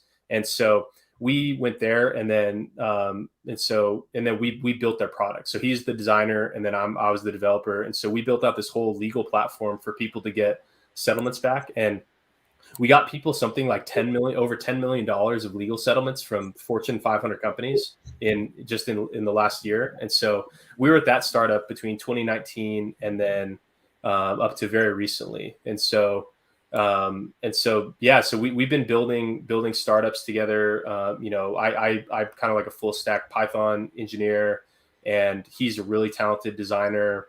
And then so we just kind of build everything together, you know, and we have all kinds of other fun little apps and stuff that we've made. That's just kind of what we do for fun. And then when we started working on this, that's when I learned Solidity was to build this contract. Solidity is another programming language, right? Yeah, it's the programming language that Hex is built in. And so it's for writing smart programmer, Sam. What's that? I'm surprised you're not a programmer. I looked into it. I don't know I wouldn't even know where to start. But I know a guy that does like paid courses. I shouldn't shill anyone's paid courses. Yeah. But so many. but you can learn on your own, but it sometimes helps with the structure. I've thought about it many times, because if you think about what is that saying that like Richard says, that like the people who hold shit and then the creators of shit, right? Like, well, being a developer, being able to code, you can be the creator, right? In the one sense, what we're doing is we're creating digital assets by creating content online. These digital assets live on in the future, and there's some little or lot of residual value. Some of them could pop in the future, some of them might not. But in the sense of code, you can go through and now create these digital things with a certain type of purpose behind it, and I think that's fascinating. Like I've thought about coding many times. YouTube seems like the place to do it. You know, just go. Yeah, that's how I learned. All channels on YouTube. I'll start looking into it just to see. I know your brain would work better for it, but it's important to know stuff.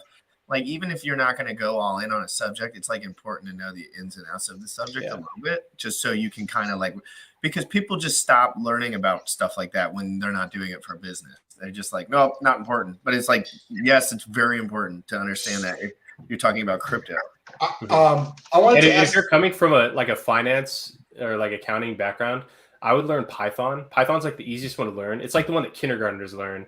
And then also it's like really powerful. It's like kindergartners learn Python, and then like the most advanced like AI developers, they write in Python. So it's like it kind of spans the whole range, and it's so easy to read. It's like the most readable one. And then there's a platform that I build everything in. Like the Maximus Cash site is built on a platform called Anvil. The site is anvil.works, and that's like the easiest way to like be writing and like launching apps on the web. Like it's literally amazing. And so like that's actually when people ask me how they can start learning, I just tell them to go to anvil.works and just work through the Python tutorials where like you're mainly learning how to use Anvil, like the platform for like launching stuff.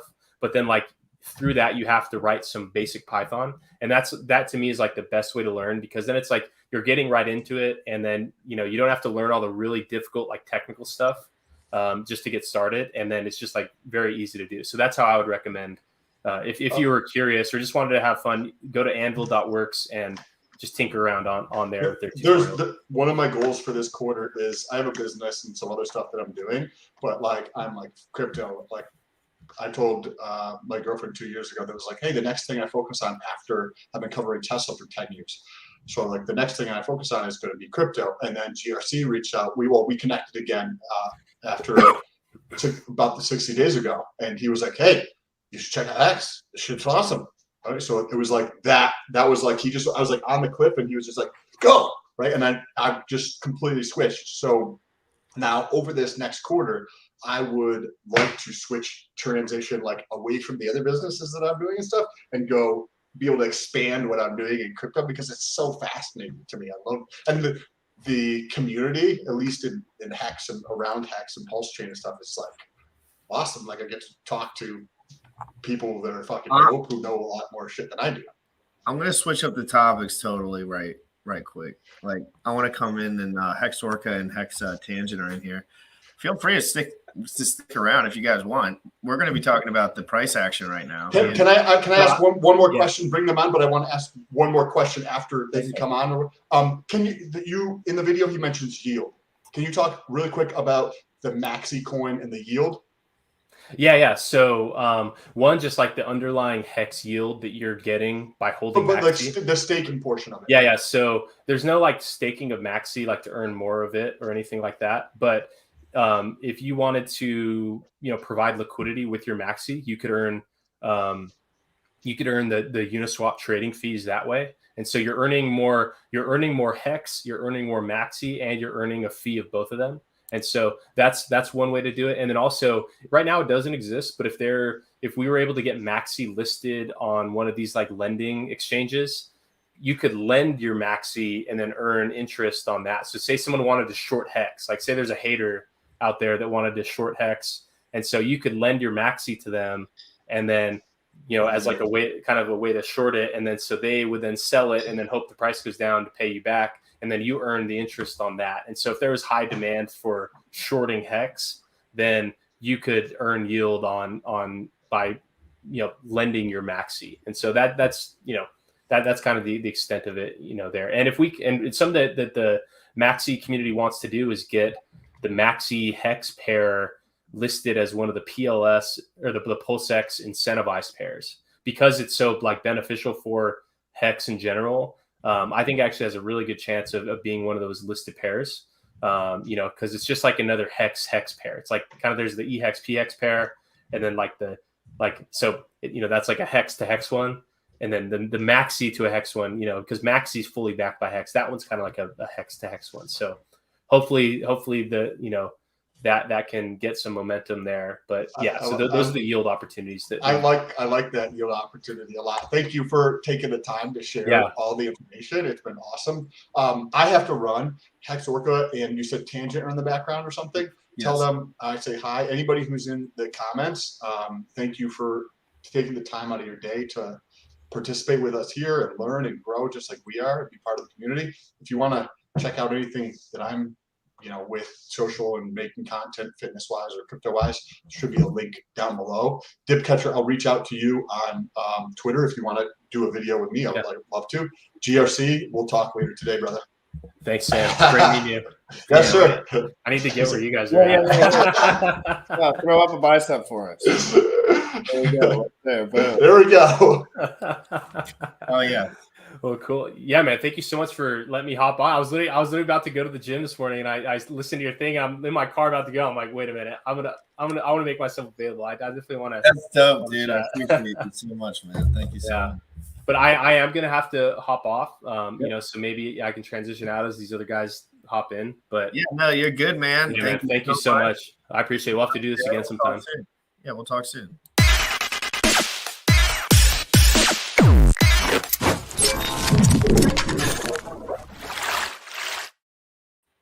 What's up, Man, guys? how beautiful was that discussion, and how poetic that he was on his way to the gym. Yeah. Great Gym timing. Rat Crypto, man, perfect show. How are you guys feeling at this moment in time? Yeah, good. I'm feeling good, man. Tangent. Okay, Tangent, let's real quick before we start talking about the Bitcoin price action and the overall market. I do want to talk about that for real. Like it's a good topic right now. But this mobility mark guy, the only whales that I can see buying right now are going to buy the pulsechain mainnet announcement. Dude, to think that you know what whales are doing and who's getting onboarded, that's impossible to extrapolate, dude. Wendy's could be talking to someone right now in a freaking urinal that has $100 million and he could just be like, oh, this sounds legit. You know what I mean? Like shit happens. You can't just, you can imagine that no one's going to buy because nobody knows the value proposition except like the guys that are already in. So let new buyers come in. It's normal. It's not, if we're in a bear market, it's not like the worst thing in the world. Just let it be. But if you spend all your money and you have no money, you're broke pleb, then you're wrecked anyway. So whatever. Yeah, I say this all the time, man, that these narratives that involve imagining this one entity that's going to act a certain way, it's just nonsense. It doesn't work like that. The market participants are too varied and vast for you to be able to create these simple narratives. There are rare exceptions when something is so massive that it could be something that you could, strategize or postulate on. But like with things like this, where it's like a whale entity, I say no. Yeah, I totally say no. It makes no sense if you know anything about like people. People have strategies behind the scenes. People are smarter than we are too. There's some people that are smarter than we are. And they're in a room talking, laughing, like we've been doing this longer than all these guys. So we have 10 times more insight. Just like I would have 10 times more insight than someone that never had bought Hex. And just like someone who bought Bitcoin would have 10 times more insight than someone who never bought any crypto. So it's like there's too many variables. It's unquantifiable when it comes to human living beings purchasing things, especially when some people have stupid money. Like people have this idea that money's very scarce. And the reality is it's not. It's actually extremely abundant and easy to get onto if you know how to do it, I guess. What do you guys think about the Bitcoin price action? The absolute ED, erectile dysfunction. Like, real quick, before I start dragging Tangent on all these charts. Tangent, are you doing okay, man? Like, are you allowed to be on YouTube right now? Yeah. That's good. I just make sure that everything I say is absolutely financial advice. Yeah, that's a good idea. I try to keep it strictly to financial advice. I can't. Yes, strictly financial advice. We don't like dealing with fluff. You better get your credit cards out. Speaking of which, let's not deal with any fluff. Tangent, what happened to this bull market? I thought last time we had been pulling up Bitcoin charts, we were very bullish. The Ethereum chart was very bullish. What did you do in the time that you were away? You're selling a lot of Bitcoin, huh? I'm staying bullish for one more week, or neutral, like say neutral or waiting. I'll wait one more week. Okay. And if we stay, so we've closed below the 20-week EMA and 21-week MA. And so I see this, yes. If we close, so that could just be a fake out, like a fake breakdown. But if we close another week, so in 1 week from today, if we're still below those sorts of moving averages around the sort of 20-week MAs, then I will probably start to flip bearish. So for the medium term. Your turning point is kind of a 40K Bitcoin. And you think that everything under 40K is a lot slipperier than above 40K. Yeah, and also to add to that, I still don't think that we're going to go down all the way to 20K. I reckon sort of high 20s, low 30s would be where we'd head to if we did go for a day or two, though? For what, Jim? A day or two, like sometimes it's like gloom and doom, and then it's like one final day where it's like, and then everyone goes short or whatever, and it like that's what happened on the COVID dip. It was just down. It kept going down, and then it just when it doubled down the last time. It just shot straight back up. It's Do you know like, what seems impossible to me is the amount of Bitcoin that Terra Labs is buying, or Lightning Labs, or whatever the Tell us name about of that number. well, they're going for 10. They're going to buy $10 billion worth of Bitcoin, What? and they've only acquired, I think, just over 3 out of the 10. And then they said, look, at that 10 billion mark, they're not going to stop there. They're just only stating what they're doing in the short term, and then after that, they're going to continue to accumulate Bitcoin after that. Shockingly and devastatingly to Bitcoin maximalists, they're actually adding AVAX into that treasury reserve as well. So it's going to be Bitcoin and AVAX. I think with AVAX, they said they're going to start with 130 mil or something pretty small, but consider that it's a much less liquid market. So they probably can't drop billions in. Interesting, because I don't have no idea how those guys deploy stuff. Like, I think with the AVAX purchase, it's going to be OTC, so you won't see it on the book. Like, you won't see it moving charts. right. Got you. Makes sense. But obviously, it eventually affects the price, right? Like, if they're locking that up. Absolutely. And they're not moving that shit. Yeah. I think they make it redeemable. I think that was the whole point, that you can basically redeem their stable coin for it. Well, you can definitely do it for Bitcoin. I don't know whether they're going to add AVAX to that, or whether AVAX just sits there as a reserve. Right now? Can you pull up a Bitcoin chart right now or something? Yeah. So we can see all these bulls. I mean, Bitcoin's interesting too, though, because we have to take into account like it doesn't have the same characteristics as Ethereum as far as the user base goes. So I think as far as the user base in Ethereum, though, like Ethereum's very hard to use at this point. I mean, Ethereum has things to use though, whereas Bitcoin is just Bitcoin. True. Nobody's nobody's deploying smart contracts on Bitcoin. So basically, you're saying launching NFTs on Bitcoin. It's just bought and sold. This was a criticism that recent interviewer leveled at Richard, was saying the difference between say cryptocurrencies where there's actually a reason why someone would want to hold it outside of just the price going up. And so I think he was basically using Ethereum as an example, where I guess you need it for gas or whatever.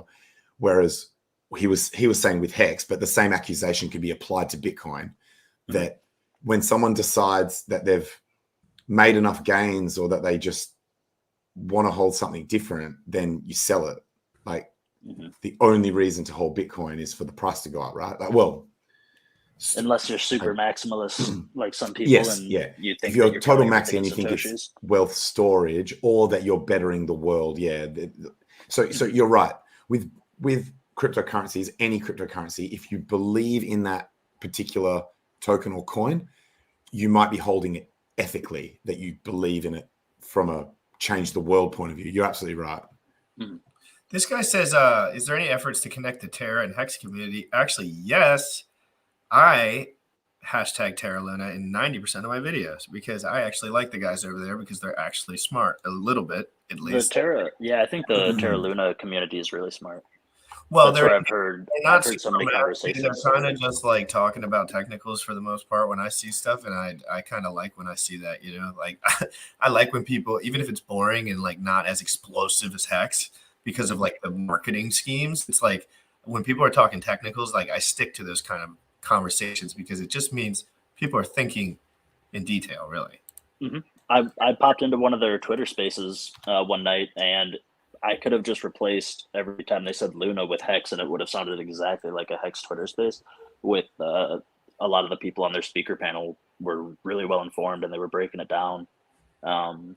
And I was just like, oh man, there's a lot of similarities, a lot of the values that they were intermingling with the technicals in terms of like what crypto stands to offer people. I was really impressed. I was like, man, this is a great community. Yeah, so everyone that does a Terra Luna hashtag, when I'm popping off hardcore, like this stuff's going to be popping up. And if they like what they hear, like I like what I hear when they go into their stuff, and they'll stick to the show and check out what's going on. So what's up here? It looks like absolute. I didn't know he pulled up a chart. Oh, but let's start with. Well, first thing I want to say is I actually didn't realize that we had broken down from this level here. Yeah, let's just go just- back to where we last spoke, right? It's been We're like getting what, a week or something? absolutely we're just getting absolutely shat on. I can't believe Bitcoin's this low, and especially with that Miami conference, the I number of 100% really believe it, high bro. quality speeches that were in that conference that renewed my reasoning for why I believe in Probably are the Bitcoin. ones that dumped. Just I can't believe that out of those Dude, like cocaine is 30,000 expensive. people, that there wasn't at least one big dog to just come in and send Thank you, it. famous. No way, man. But Dude, it's such a heavy asset. It's so heavy. These guys are buying cocaine and hookers for the weekend. They're not about to do some crazy $1 billion Bitcoin buy on a market. Like, It's true at this point. Like you can buy Bitcoin and really push the price past all-time highs. It's like, is it the guys that are already at Bitcoin conferences, like bragging about how fat their bags are? well, I didn't mean send it straight to ATH. No, I just meant we know. I just meant price. price a going little green upwards candle. rather than little downwards. green candle. Yeah. Yeah, but I like, mean, look, man. there were price of steaks at the 54 cents, super bullish, all that The shit. macro environment right now is really bad for all markets. yeah, that's true. Let's talk about the macro. What about what's So- going on with the Russian bombs and what's No, going hold on. I just want to quickly flick through this. That Yeah. like the copium is that I've got this ascending channel through here. Yeah, so like Sure. we're still technically in an ascending channel that started basically the start of the year, right? So for this On entire the bottom year, line of your ascending triangle there, what's the kind of dollar value like on today's candle? Like that green line on the bottom. so basically here that could go all the way down to 39,600. But the problem is because we broke out of the triangle, the fact that we're back inside it is very bad news. That's bearish. So Right. I was actually planning to use the weekly chart and draw a new triangle all the way down here, something like this. And what that would mean, so this was another thing I was going to do as copium, which is a combo word of hope and cope, or like cope and hopium, sorry. So Definitely poetic. that would mean that if we could have done this, then this move back could have actually been the retest of the top of the triangle while that candle was still No. something like to do with this. patterns, man. This macro environment's super bearish for all. Like markets. some shit. Like I know this starts to get pretty desperate, but what I'm trying to do is get it I like love this. the yellow squiggly line. But then this fucking candle here. But keep in mind this candle's still open. So Of course. if I redraw this triangle like this, and we use the weekly chart, and this candle before the end of the week can move back up above this line, then we could be But why drawing would this it? in. Just walk me through why would it? Just because people are like, whatever, I'm just going to get my Bitcoin buys in now, even though all of the natural forces of the world are trending prices lower. I'm just going to stick my massive investment in now. I guess like, I mean, I guess this comes back to that thing I was just saying about how I try not to have narratives that just involve one way of thinking, because Sure. the market is just so complex. So it could be a range of things of why people would buy Bitcoin. Sure. But yeah, look, this is desperation that I'm working with here. Like I'm not suggesting that these are actually plausible Ethereum. technical. Pull up Ethereum. This Bitcoin chart is bearish. Pull up Ethereum. Bitcoin's going down. I'm sorry. All right. Bitcoin. All right, I'll agree with that. Bitcoin's bearish at the moment. Like, well, pretty. Yeah. There we go. chart's In the pretty bearish. moment, I got that out of you. I'll take that.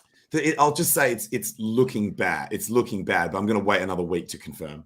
So this is ETH here. Mhm. Yeah, still in an uptrend. Zoom out a little bit. Zoom out. Let's just kind of okay. Oh, by the way, these green circles, I had one on the Bitcoin chart as well, just to flex a little bit. Mhm. I'm going to go back and clip on one of the late shows, which is the Australian Hex show on Discourse Syndicate. For sure. I actually called I might have to go back to daily for it to show up. I called these bottoms. And it'll be provable because obviously those videos are timestamped.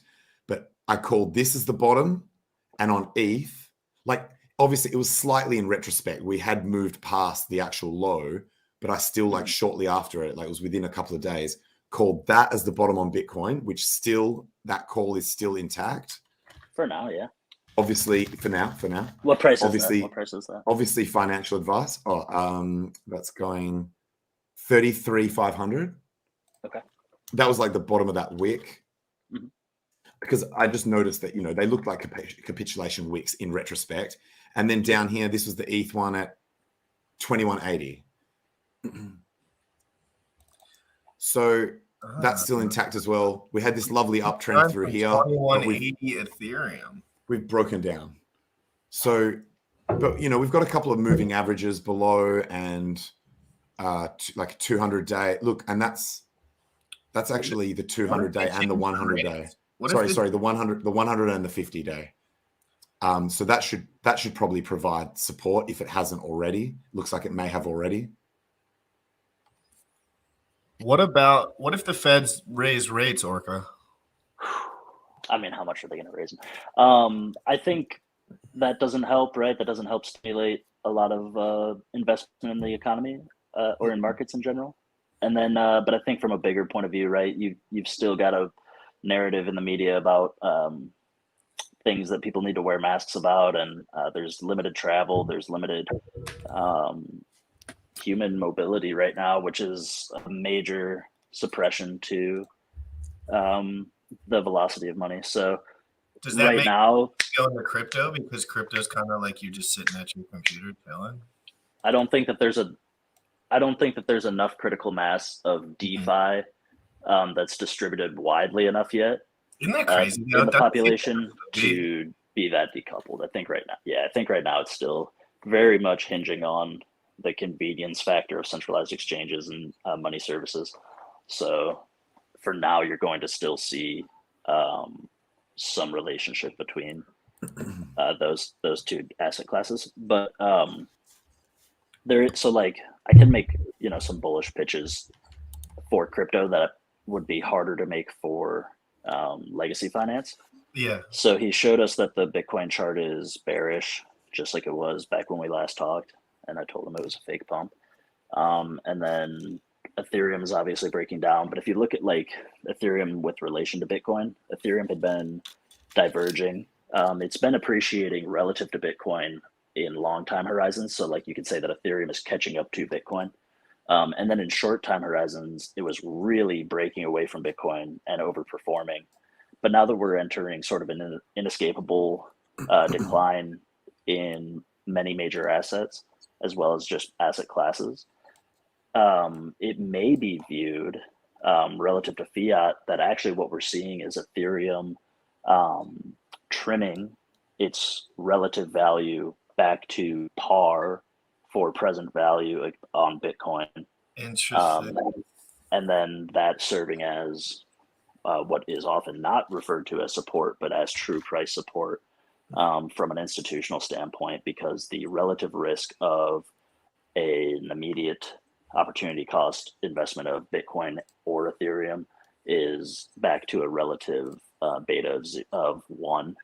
So I feel like, in my opinion, the value the value compared to Bitcoin of Ethereum will probably stay true. I feel like shit, that was genius what I was going to say, I'm telling you. I just think I don't know. I just think we've been in a bear market for 6 months. Like, you know what I mean? And it's just like, I don't even look at this shit. Like, unless Tangent or someone comes on here or I'm looking at someone's video, I don't even pull the charts up anymore, because I'm like, to me, it just looks like down for 7 months. Dude, pull up the USD I agree. chart. I agree with Richard Hart. Like he said, Bitcoin's been going down for like a year, and that counts as a bear market. It's just so slam it's dunk. not. It's just not as savage as everyone expected. Like, so it's because it doesn't follow. Everyone has bought in even though we've only got like 3 or 4 data points, everyone has bought into this crazy idea that every crypto cycle has to have significant similarities. And so rather than looking at sort of the technical reasons why you're in a bear market or not, they just look at previous cycles, and if it doesn't match that, they don't think we're in a bear market. So it's interesting to me that, you know, we could potentially be surviving a bear market, just one that's not as savage as previously, which would be a reason to be bullish, right? Or to be like heading towards being bullish if you're not already. Because if we've been in a bear market for a year, like how much longer can it go? Like Ben Cohen, when I watch his videos, he's generally on the like over time, more economic mass into the system, longer, less volatile. Bull markets, right? And this could just be, and they're basically saying this is the final leg, and there's going to be one more pump. But in my opinion, this is my opinion, totally doesn't mean really jack S. But it is still financial advice, by the way, even if it's just opinion. You could sell all your Bitcoin at this moment. Okay. No. Shit. Heavy. I'm just saying, no, I'm joking, but I do just see us just pooping down to a rate where everyone gets sketched out and then it just skyrocketing right back up. Very well could. I think for me, I just don't look at it as like this anomalous numbers game, and more so just the relationship with where the money in the world is, and trying to keep respect for all of the taxes I pay are still currently in fiat, and the assets of the world moved denominated in fiat. And right now the world is in a pretty like high stress environment, so people can experience that in their crypto chart. Didn't a few American cities or states or whatever say that they're either accepting Bitcoin as tax payments or are planning to? Yeah, I think Arizona was maybe like the most recent to propose that, or I think it's states that are relatively further south. But yeah, I was hearing that, which would be awesome, dude. And like, even if it's Bitcoin and they said no other crypto, I wouldn't care. I'd still be that's still better. That's still an improvement. So at least least I don't want at to least it crushes that narrative. Right. At least it crushes that narrative that people are like, oh, it like fiat is valuable because you have to pay your taxes in it. Like if they accept, literally, if they accepted anything else other than fiat, it would crush that narrative. So and you know, that's the interesting question then, because that quickly boils down to the topic for voting in your representatives to have representative law, you know, to have some kind of legislation that speaks to the values that you want. And if that value is paying taxes in crypto, then you need to have the right person in place. If you're not the legislator yourself that can propose that bill, then you need to put the right representatives in place. And that's something that Richard's been talking about a lot lately. Yeah. Check this shit out. Just support the pro crypto representatives. This is fresh to me. I only just noticed this. Look at, we've got now the Hex logo when you search on TradingView. Oh yeah, and it's actually a pretty funky one that I haven't seen before. The logo is white, kind of off center, and the Hex color gradient is actually in the background rather than on the logo. I kind of like it. I wouldn't mind that on a mug, like maybe on a black mug or something. What about a war shield? So basically, this is Hex versus ETH, and that's actually looking quite good. It's spooky. I think put in a higher low. I don't understand Hex versus ETH charts. Can somebody help me? So you don't understand what Hex versus ETH? I just don't understand other than USD charts. Like we're just comparing the cost of one asset by how much of another asset it would cost to get it. So it's just like if you went to pulsex and did a swap, just a swap ratio. I got you. Yep. Yeah. So and the reason why some people like to use that is because say if your trade thesis is, if I'm going to buy a shitcoin, I want to at least outperform Bitcoin, because if I could have done equal or better just by literally holding Bitcoin and going to fucking sleep, then you've wasted your time trading. So that's why some people do like to look at like shitcoin versus Bitcoin to see if they are actually outperforming Bitcoin, because you can see it instantaneously on the chart. If it's higher, you have. Whereas if you're doing dollar charts, you have to go back and you have to use two charts. You have to use two charts. You have to use Bitcoin dollar and shitcoin dollar. So we get the Doge BTC chart. Do you really want to see Doge BTC? I want to see if Doge is dominating BTC. I don't think it is, but let's. I have no idea. They're probably very similar these days. Yeah, I just want to know if they're just like or Doge is down harder. I mean, short term, it's rallying against it, but over the over this year, it's been getting, or not even this year, even back into halfway through last year. Basically, remember how like this when Elon Musk went on Saturday Night Live and it basically went to its all-time high and then basically just crashed and never came back. So and that was quite a long time ago. So yeah, Doge against BTC has just been death forever, apart from the last month. Mm-hmm. So we're gonna say buy all the Doge, buy all the Doge, buy the Doge up. Well, it actually does look like it almost came back and found support roughly on this wick over here. I don't believe in that. I don't believe in anything called support when you're talking about such a bizarre investment. Don't believe it. That's where I draw the line, literally. That's my support line. What about the next guy that sells me on Doge is at support? I'm shorting the shit out of that. Do you know what? Oh, could you guys see that chart just then? Yeah. Maybe not. We were looking at it. I think so. So basically, Willy Woo used to call Dogecoin an oscillator, right? Like he did this analysis. This was before Hex ever existed. He did this analysis across all shitcoins. He looked at all of them, again, in their BTC pairing. And he found coins that, so he basically said shitcoins versus BTC, remembering that this is pre-Hex, fell almost always into two categories: degenerative, which is basically death forever, or like, you know, a pump or two pumps at some point in its life and then death forever, or oscillators, which basically they pump, they go back down, they pump, they go back down, they pump, they go back down. But if you play the cycles, you can use them to increase your BTC stack. And he had noted that in his assessment, and I think it was before this pump, that and obviously using a nuclear pump. Dude, and also his chart went back further in history as well. He just noticed that even though Doge would die against BTC, it would always come back and have pumps. Yeah, and it kind of the public sentiment kind of makes sense too. Like it's like it has enough energy just to do a basic pump, but like not to have a healthy chart. Yeah, and it can outperform at like the best, but nothing else. A meme coin is a narrative that kind of can be recycled. Like if you think about narratives and how they live and die, most narratives don't come back.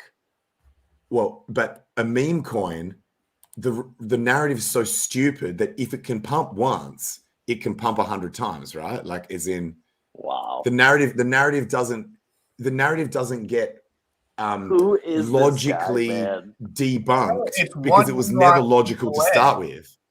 It's one Elon tweet away from explosive gains. No, it seriously is. I don't care what anyone says. They're just waiting to pull the trigger. I guarantee it. I guarantee it. They have a PR team that looks directly at the time.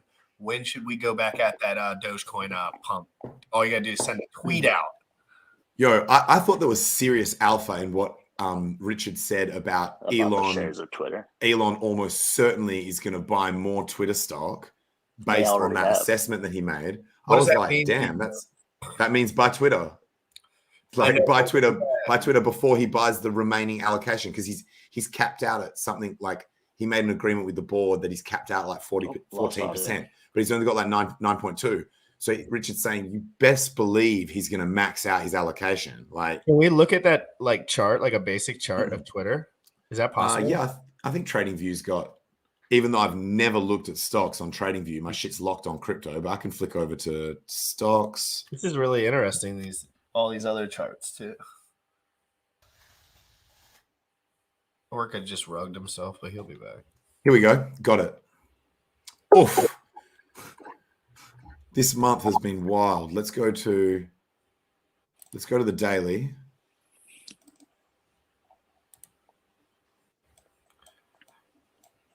So wow, that's a healthy looking chart.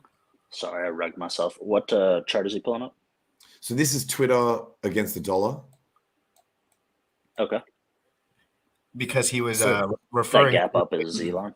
he was referring to a notion that that Richard Hart made about Elon buying the remainder of the whatever allocation. I buy very few legacy stocks, but I might have a crack. I might have a crack at this and put a bid in that assumes this gap will be filled.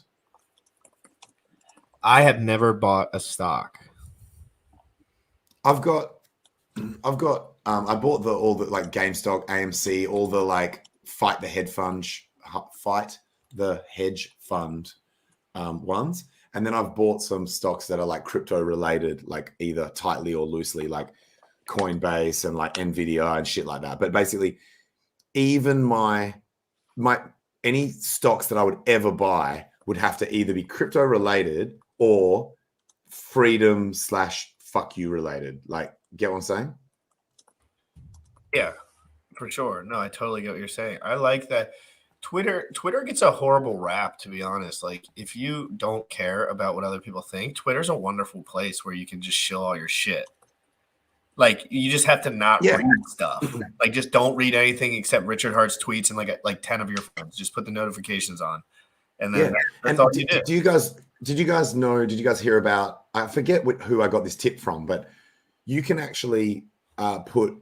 I think this might have been Bill Burr that I got this tip from. He's a comedian. You can put negative filters through Twitter, and so that those words, if those words are in a tweet, it will not come up on your feed.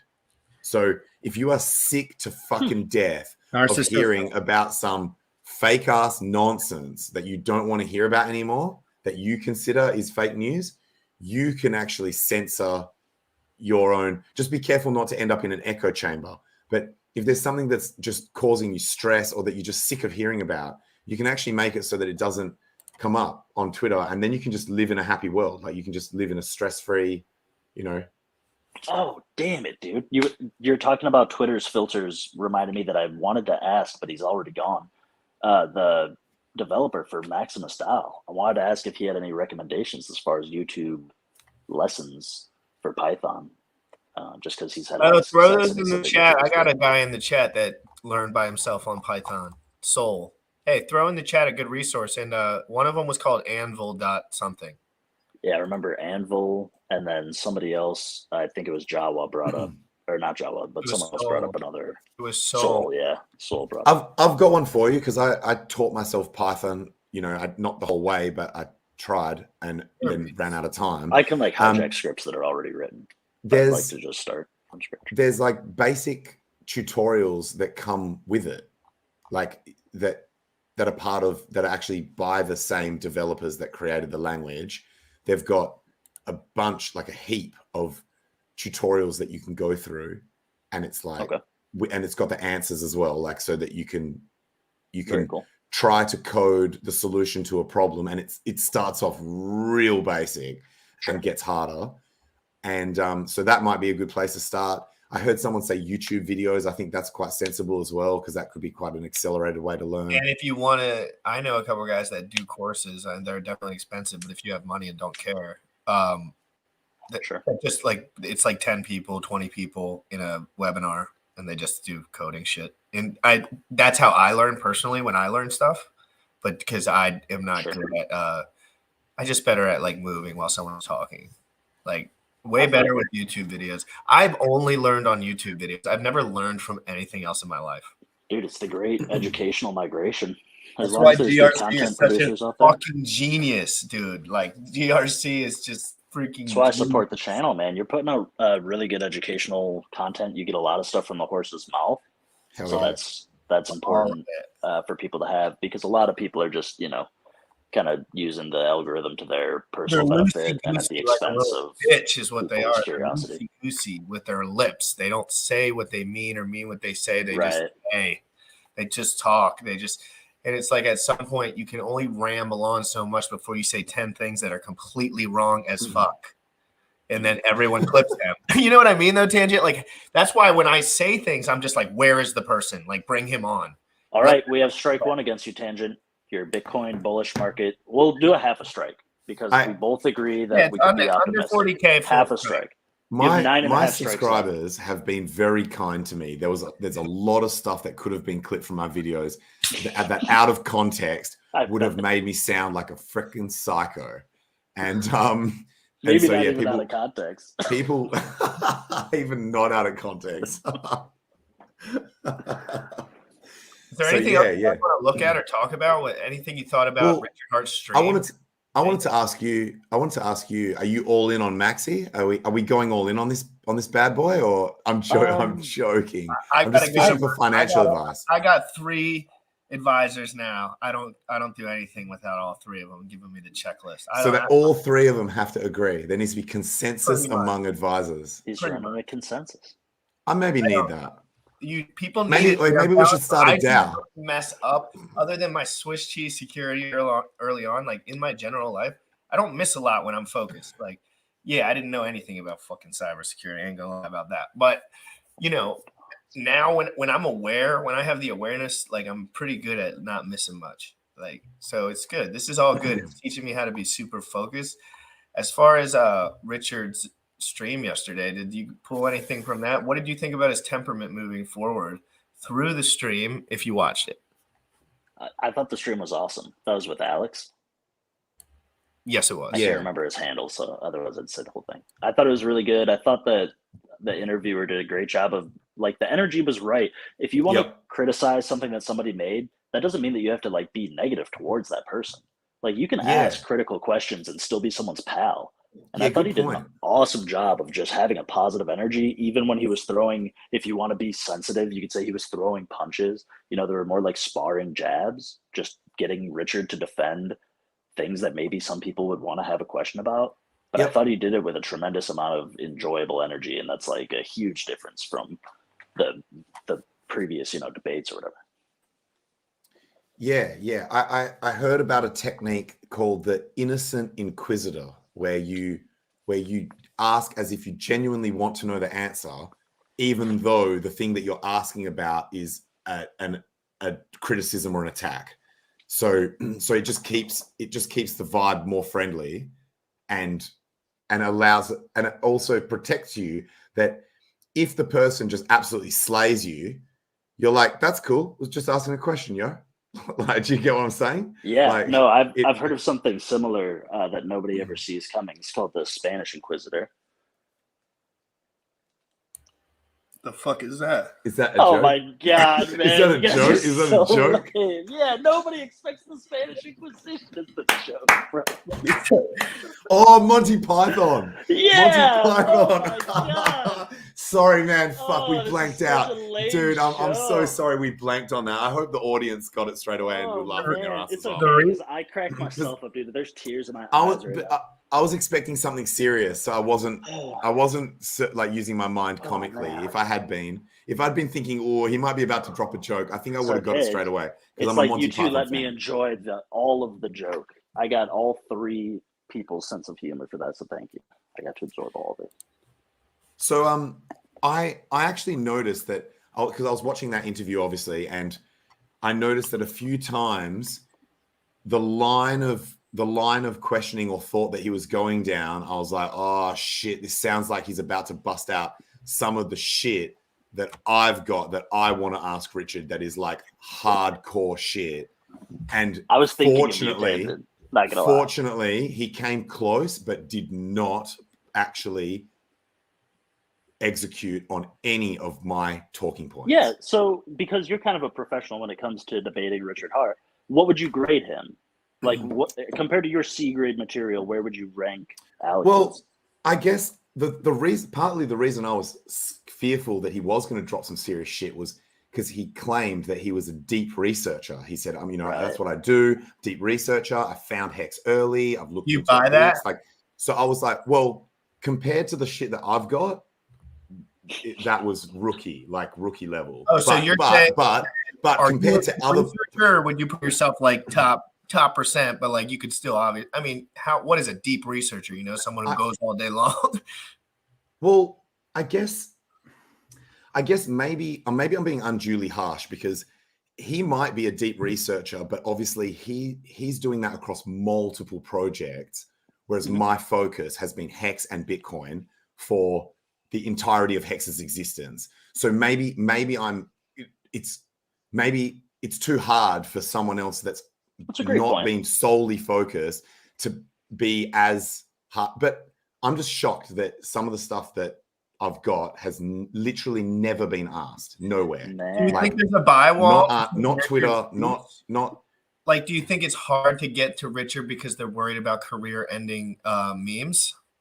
I think there's two reasons why the people who would be like, so the best minds to step to Richard from the Bitcoin side, they're scared to do it because they don't want to accidentally give him a platform to shield to Bitcoiners. They also don't want to give him credibility by having a discussion with some of these like top names in Bitcoin. Just speaking with them on live stream is an instant extension of credibility, right? Like, you don't talk to nobody. You think that's fair? Is that just business? Like, no, it's not fair, but that's how I think that's how a lot of maxis see it. They're like, they don't want to risk either of those things. And then on the other side, there may be hexicans that have thought similar things to me, but it would be a combination of not wanting to damage their own bag, not wanting to wreck their reputation in the Hex community, and not wanting to have Richard upset at them. But I don't care about those things as much as I care about the truth.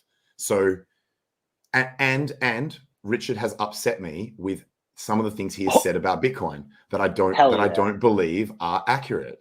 Get Richard in here, bro. So if he hadn't, I'll drop a link. If all I was concerned about was the Hex side of things, that my criticisms of Hex, if they existed, but he hadn't shat on Bitcoin, then I wouldn't be laying down this challenge. But he's pushed too far. He's pushed too far on Bitcoin, so now I have to step up. Okay, so the challenge is officially out. Tangent versus Richard Hart. Yeah, and I'm close to being ready. Like, I've been working on my script. I've got lawyers involved, and also like, would you be willing to go to market with this debate, even if you didn't have 100% of your debate prep finished?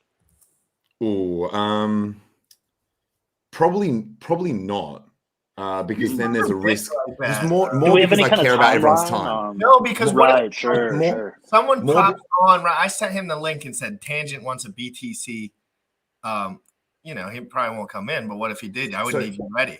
So two things on timing. One thing is, I don't want to do it until after pulsechain is launched anyway, because I don't want anyone to think that is causing a potential delay, taking up his time. And so I would want everyone to be confident that it didn't cause any pulsechain delay.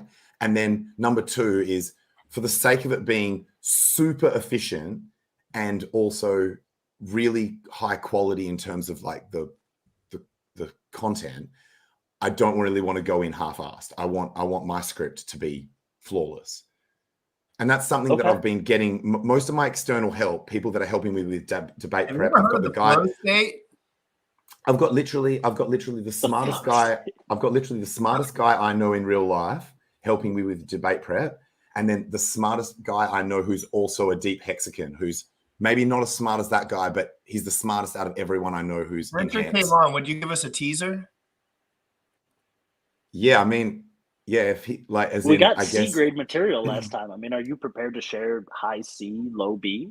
Yeah. I want B. What now? I want just I think if Richard came in here, I'd have to go hard, so I don't think that's a good idea. I would remove B and Orca from the screen. I wouldn't waste Richard's time. I wouldn't waste Richard's time with B grade shit. I'd have to come out swinging. Yeah, but this is what I'm saying, Tangent. Come on, I have skills too in this world. I need to talk to you here. Okay. Oh, also, there's one other reason. There's one other reason why I wouldn't want to do it right now, and this is a big one. It's because it's shady, bro. I want to call out every Bitcoin maximalist. And while I was watching that Miami conference, I was taking notes, yo. I was like, anyone that was on that conference on panels and shit who I was not aware of, I was getting their handle, and I'm going to call them all out and be like, do you mofos seriously need me to be the one to defend Bitcoin. And I'm going to do an amazing job of it regardless. For But what? I'm Like like, 6 do you months until really it goes to want zero? the only Bitcoiner who was willing to actually step up and correct the record to be an actual hardcore hexagon? Do you want that shame? Do you want that shame? I'm going to call them all out. And then afterwards, when it is literally the greatest interview that Richard has ever had, the most challenging, we're going to re-slam them and be like, go and watch this. This could have been a Bitcoin maxi doing this hardcore challenge, but instead, so it will be like, so in my opinion, that'll be a win-win for Hex, regardless of what happens. Well, 38% APY is a win-win for Hex without all the jargon. I mean, you know what I mean? Like I always talk about Hex as like a product that just like works because rich people that are smart will eventually find it. You know what I mean? Like, it's just like one of those things for me. It's like, I don't really care if it takes 5 years or 2 years. If all these rich people find it and they know it works, like if it works, like if it just, oh my God, this always works. And in that 5 years down the line, you could say it's always worked for 5 years. Like, Can we just talk about how APY? BitBoy slow rolled his audience for like the last year and a half, slowly moving away from Bitcoin to Ethereum, and during that time the chart has kind of gone with it. It's just like he used to pimp himself out to Bitcoin really hard, understandably, but he's definitely like Team ETH now. And his last like 4 or 5 videos, he's very pro Ethereum and pretty critical of Bitcoin. And I watched one of his videos where he said Ripple to the moon, way better than Bitcoin. Yeah, so I mean, he's really kind of taking that position now. Douchebag, dude. Sure, but you know, he is kind of changing some of the student. Like, I can be the most critical towards him if I want, but he is like not monetizing his channel anymore. He's just kind of copying off. Yeah, because he's finally rich. Right. Like, what about me? Like the guy who's not invested yet and he's not monetized. People are like, oh, I monetized and lied for 10 years. And now I'm going to stop doing that because I finally sucked all the resources out of all the people that I know and invested. The only reason I bring it up is because it just speaks to, like, if he has less financial incentive to mislead you and more financial incentive now that he like had the audience to sustain the audience, he's more likely to back winning horses than he was previously, where he backed popular horses. Bitch. But I wouldn't put anything that past him, right? motherfucker. Wouldn't put anything past him. Pleb of all plebs. If I saw that guy, I'd look at him and I'd say, "You're a fucking bitch. Like, a loser. I don't care if you have a good family or any of that stuff. You picked a career choice that you just wrecked all your viewers. You made sure that no one got the first move on you. You made sure your bags were stacked before you ever mentioned a word of any of these coins that come out. You'll do the same thing with pulsechain. Once it does a 7,000x, you'll start shilling it like it's the next fucking Bitcoin, and you'll forget everything always happened. These guys are sick fucks that have no moral integrity. There's a lot of like forgetful memory situations when it comes to that lifestyle. They're so good at it. They know the analytics. They know people forget. And they know, and they know the algorithm. They know how to cycle their content in such a way that people that got burned are less likely to be noticing the next like trail of videos. Like they can ignore that shit. So what's up, whales? Good morning from Hex in the Morning. True. What's good? Hey, I wanted to get back to that interview. Oh, Tangent, go ahead, bro. Oh, I was actually going to say, I've got something that I don't mind sharing that's like teaser-ish that I don't think would wreck my ability to do like, surprise stuff. Sure. There's several items where I want to ask him if he's willing to kind of openly admit that he needs to update his worldview, because, he's big on people updating their worldview, right? Mm-hmm. So there's a couple of items, there's a few of them where shit has changed, and so items that he has claimed in the past, there's new information now that those things are not the case. So one of them is the whole Bitcoin mining manufacturer centralization and other aspects of centralization in Bitcoin. Mining centralization, certainly, like after watching that Miami conference, that is a dead comment. They've got people making ASICs in like all sorts of different countries, Iran and shit, Microsoft making one. Like explain what all of that means. Because Richard used to say the guys that make the chips are all in China. They don't speak English. They're not on socials. You can't talk to them. You can't contact them. I mean, even that comment in itself just the part about like them not being communicatable. One of the Chinese manufacturers had a rep at the freaking conference. Like, so the whole idea of them not communicating with the rest of the community in itself is not accurate, but or at least it has been shown now to be not accurate. It wasn't necessarily a lie or deceptive at the time. Sure. So there's that one. And there's a few others. What's another one that I was thinking of another one, but I've forgotten what it was. But basically, I just want to see, like, I hope he doesn't have, the bridges. The bridges was the other one. Sorry about that. Sorry, it took me a while. Remember how he shat on chains that have bridges with admin keys, but then, which is fair, because I also feel the same way. But then when he found out that that it can't be done, or at least it can't be done yet, or he couldn't find a way to do it, I think the apology or the statement should have been stronger, rather than just brushing past it and going, "No, we found out it can't be done." I think there needed to be an additional statement to say, "Oh, so all the chains and all the projects and all the teams and all the things, including CZ, etc., that I shat on for having trusted bridges, I retract those comments with this new data that I have." So I guess part of my interview with him will be sounding out how willing he is to like correct records. You know, I think that is important. For sure. No, I think that's fair. I think that adds to the credibility moving forward, right? We want correct records. After pulsechain, he might go out of his way to have more open-ended conversation about, because right now he is a master marketer as well. He doesn't like to highlight his negatives very much. He would be the first one to say, like, you know, I'm not going to sit here and waste my time saying what I effed up on. Maybe in a 6-hour long form live stream where he's really in a more intimate. He's sophisticated enough in debate, though. I mean, it's more of like a Money Mayweather shoulder roll. Like, you can swing whatever you want at him, but he's just going to manage the conversation to a tone that still supports the brand. So. You know, look, I'm fine with him. Great point. Ethically framing and arguing for things that promote. That's fair, right? Like, it's Hex, Pulse, etc. I'm okay with that. But if a line is crossed where things are being said about Bitcoin that I believe are inaccurate, then I am not okay with that, because I'm curious more about the ASIC stuff. So you said that they're being manufactured like in South America and all over the place? Yeah. So there's an Iranian manufacturer now that I think has had massive amounts of VC funding. Okay, like so time out. Hundreds and hundreds of millions of dollars. You're trying to walk me through the conversation where it's no longer Chinese, and the first stop that we took was Iran. So but take me to a second stop. Well, Microsoft is creating ASIC that they say will be the most power efficient and hardcore, like the most hardcore ASIC ever built, and Microsoft is not Chinese. How are they addressing but also energy? Are they efficient? Remember that decentralization doesn't have to mean that it has to be people that you like. Sure. Like, Iran and China is better than just China. Like, that is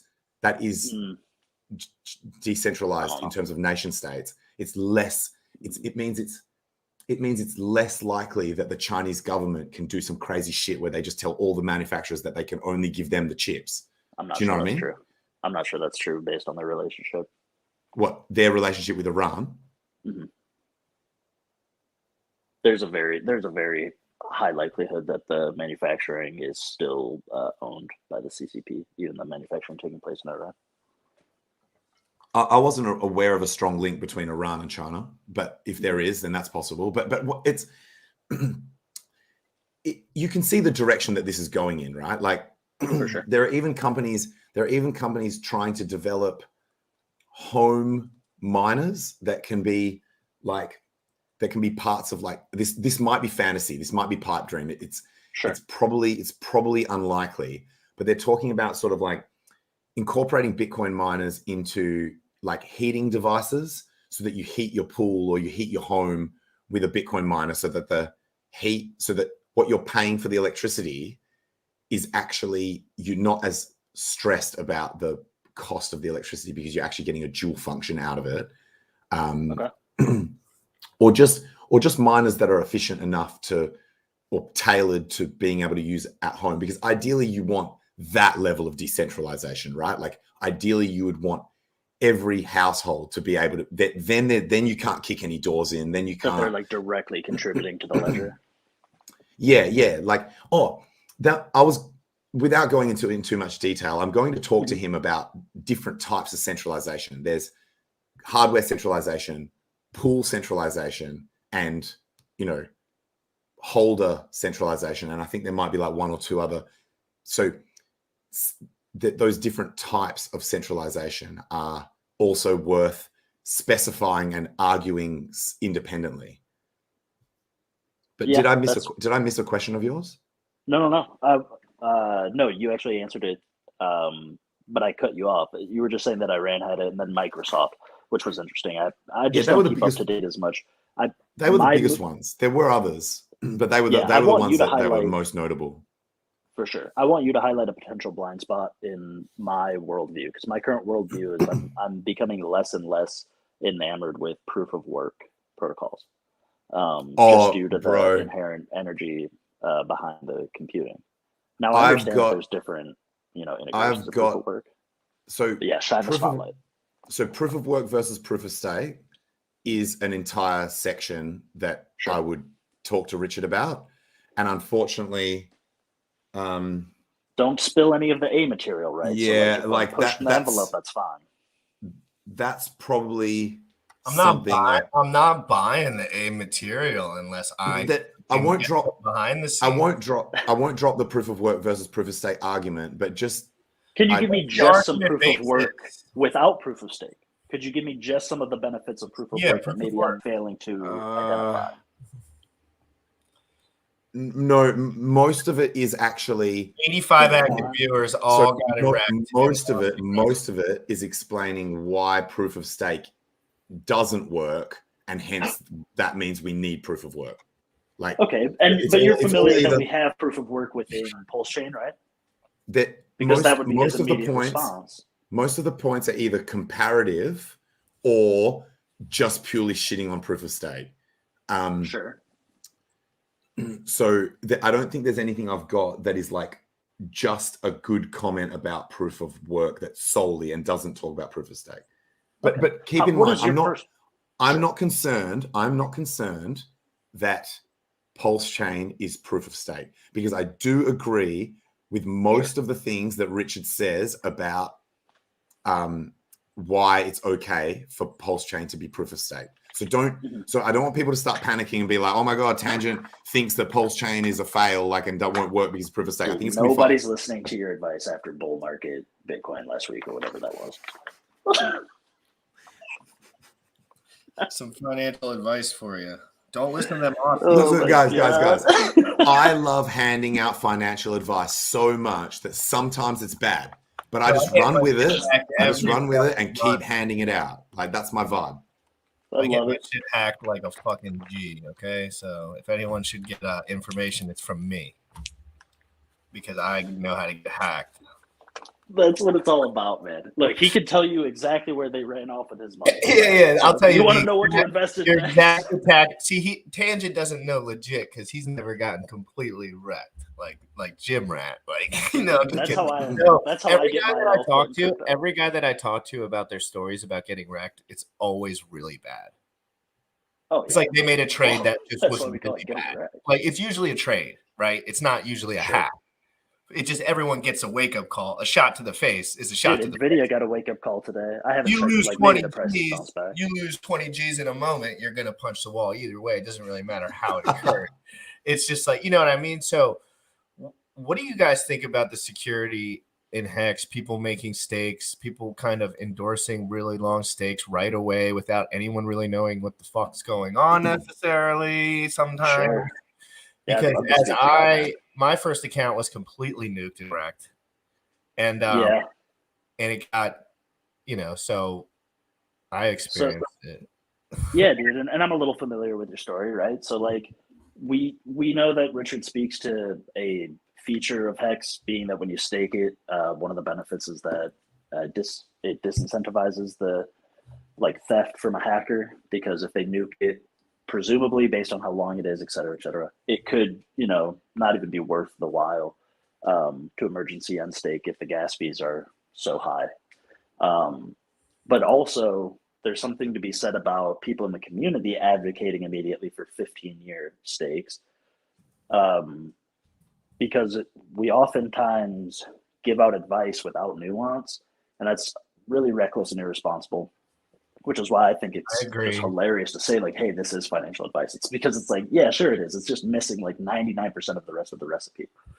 But it's like, but it might still be decent advice that day. Face, dude. Like, you do not get financial advice from me. Like, get it from someone else, dude. Sure. And that's where, Bitcoin hasn't even been around for 15 years.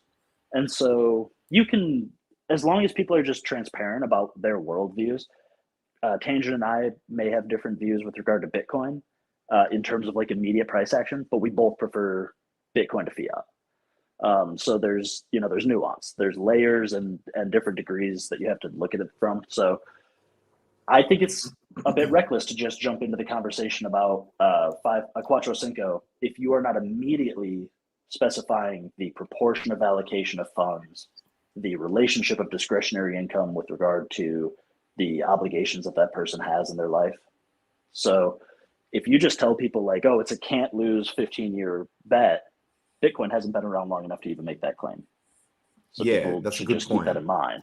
So from a Lindy effect standpoint, you're absolutely right. Like that, even Bitcoin has not even done 15 years. So we don't even have any cryptocurrency to show existence without failure for that length of time. Yeah, absolutely.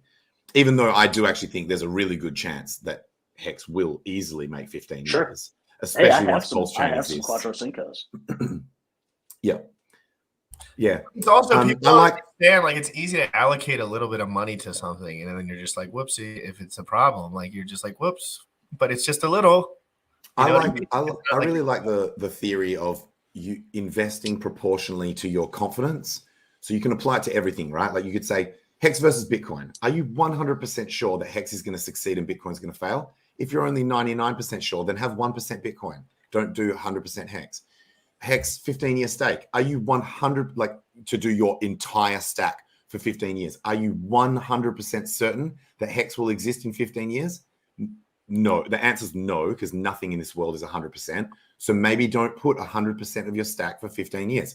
Are you 100% certain that crypto is going to succeed and that governments won't be able to shut it down? No. Then maybe have some assets that are non-cryptocurrency.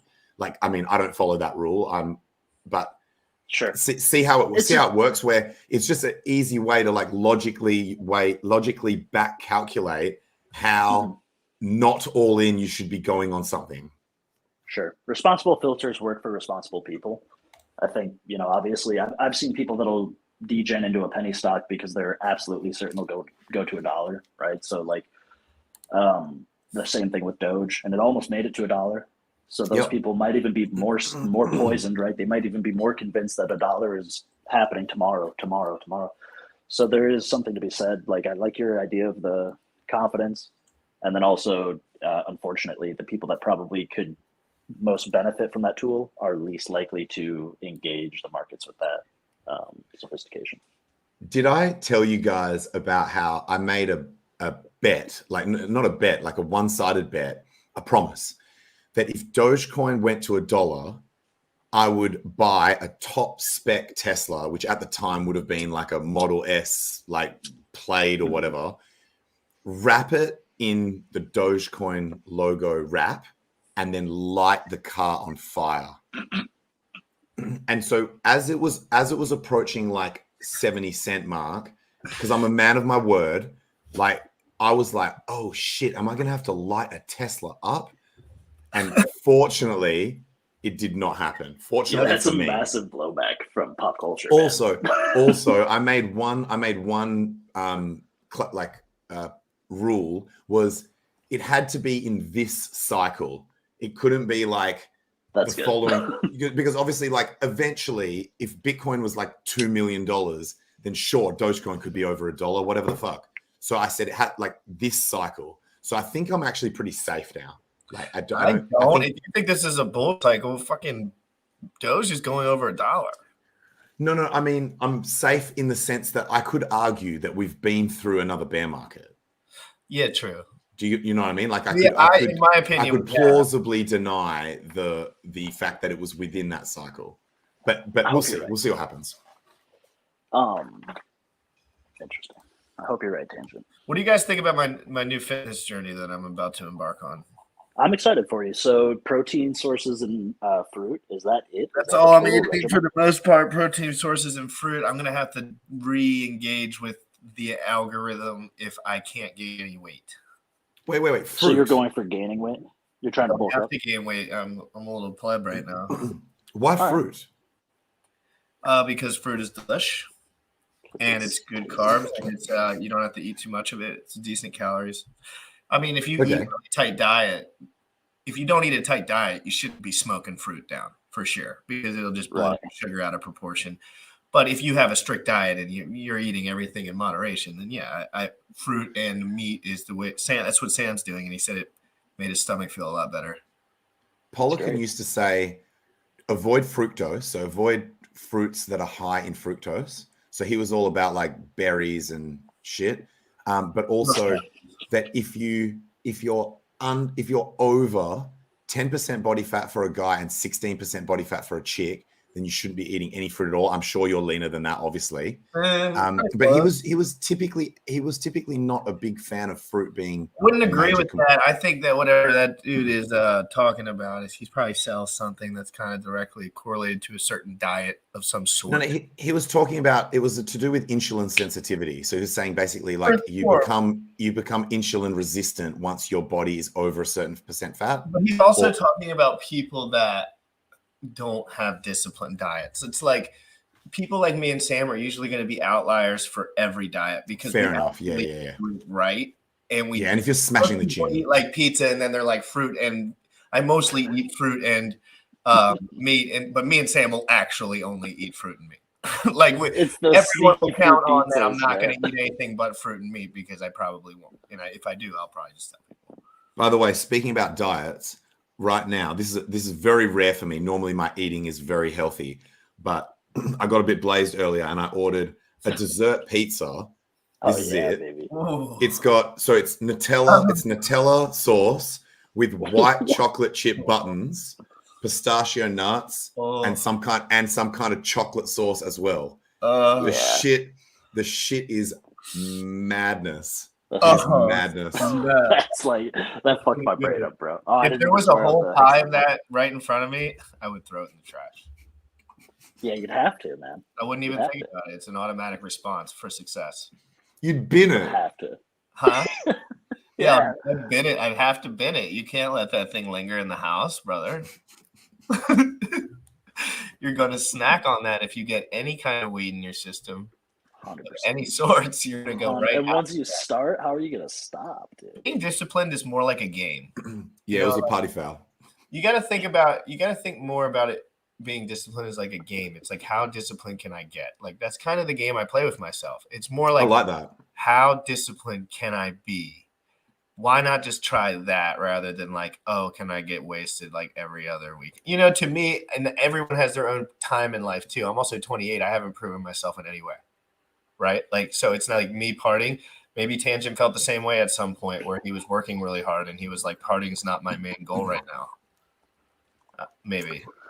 I've had friends that have had the most success with like, say, quitting smoking, quitting alcohol, and like keeping their diet tight when they, and even one guy who was saying he's actually famous, like really, really famous music artist.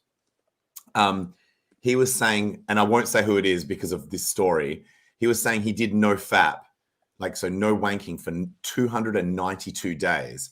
And he said his original target, I think, was like maybe only like, it was like, I think his target was like 100 days or 150 days. Are you allowed to have sex? Yes. Yeah. You're allowed to fuck. Stupid. That's stupid then. That's not no FAP. You're allowed to bang. You're just not allowed to wank. All right. Well, then. Because you know how some people got this thing about how like. What if you bang 3 times a day?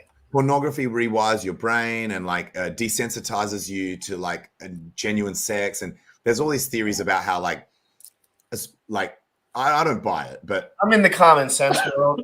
So- GRC lives in the common sense world, and if there's a loophole to an argument, I will abuse it, and then the system won't work anymore. So it's like it has to be more nuanced than that. It's like if you're being over aggressive with women as well, you're going to see negative effects just as if you would be wanking.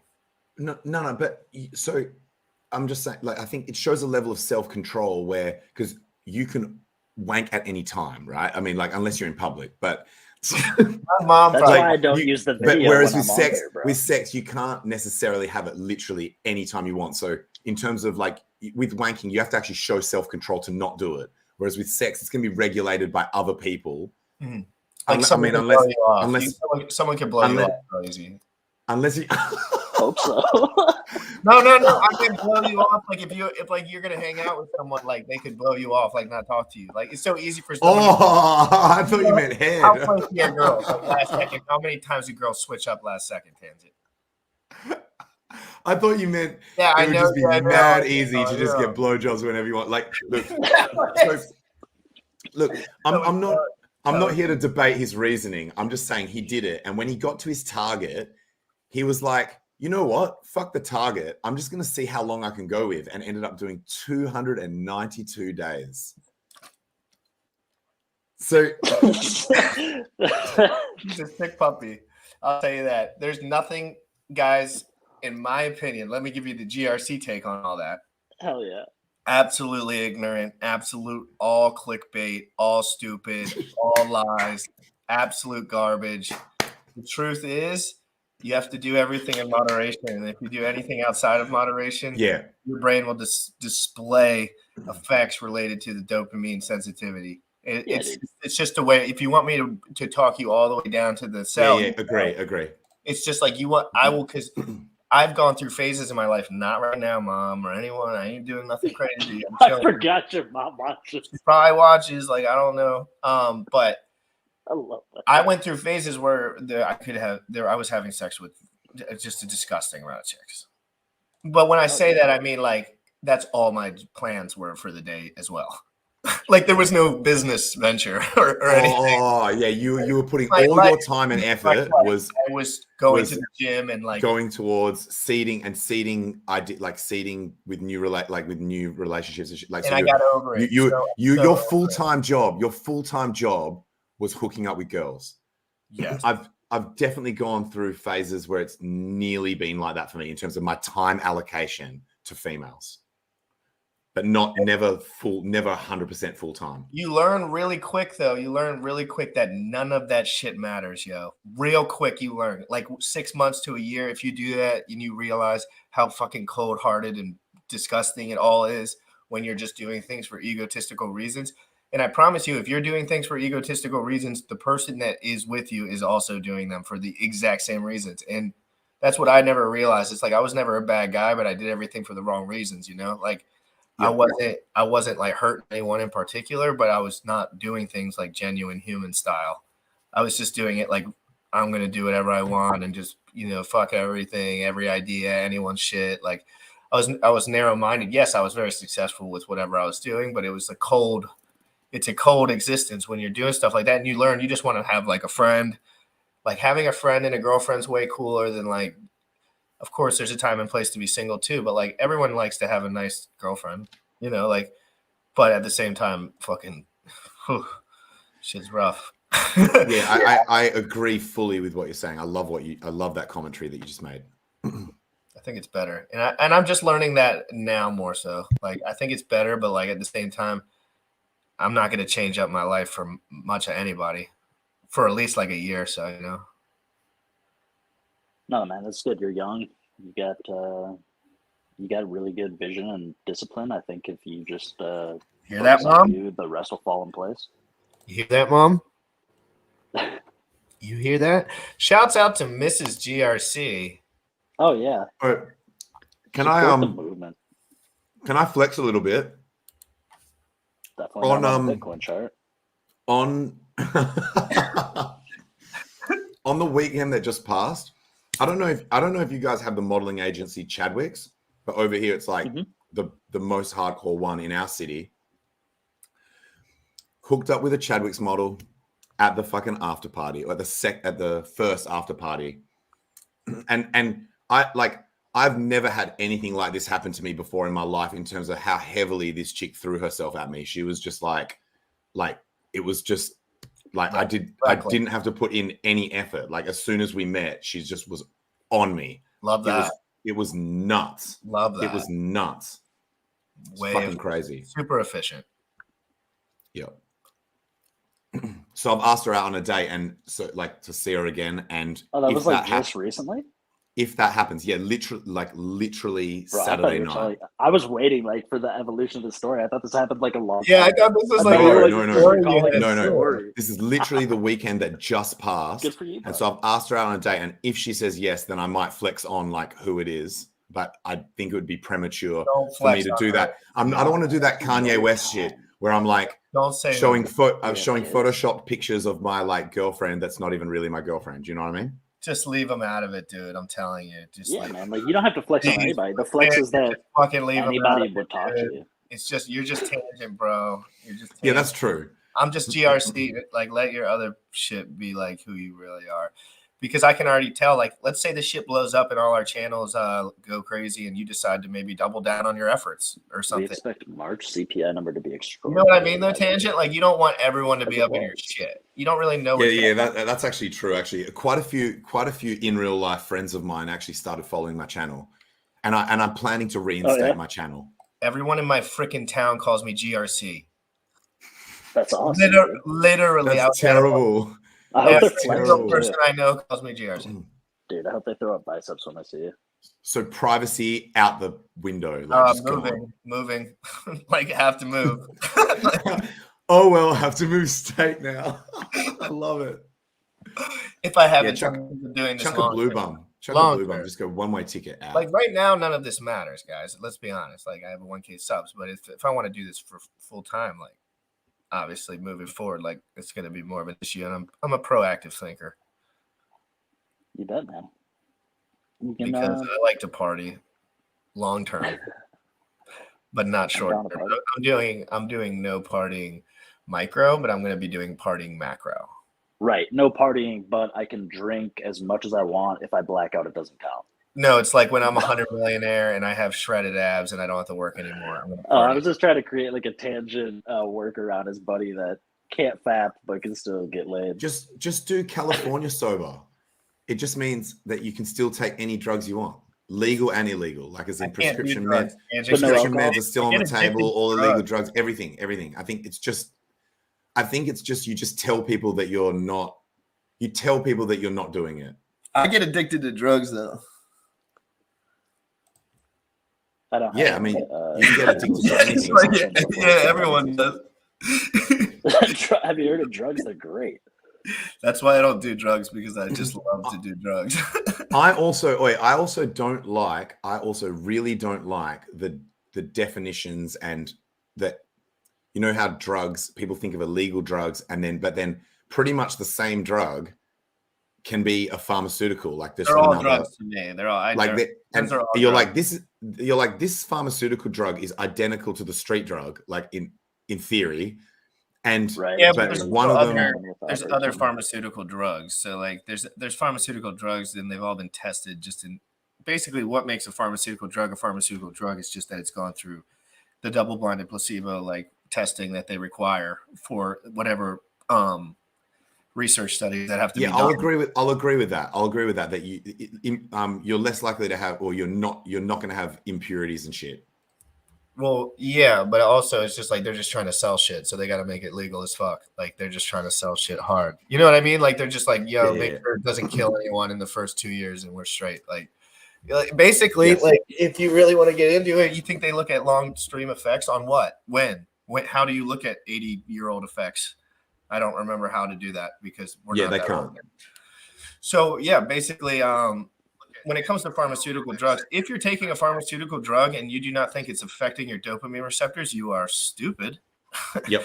And you need to learn how to not be stupid, because any drug you're taking, doesn't matter what pleb tells you to take it every day, it will downregulate your dopamine system. You have a harder time enjoying the finer things in life, the small things, the coffee, the chilling.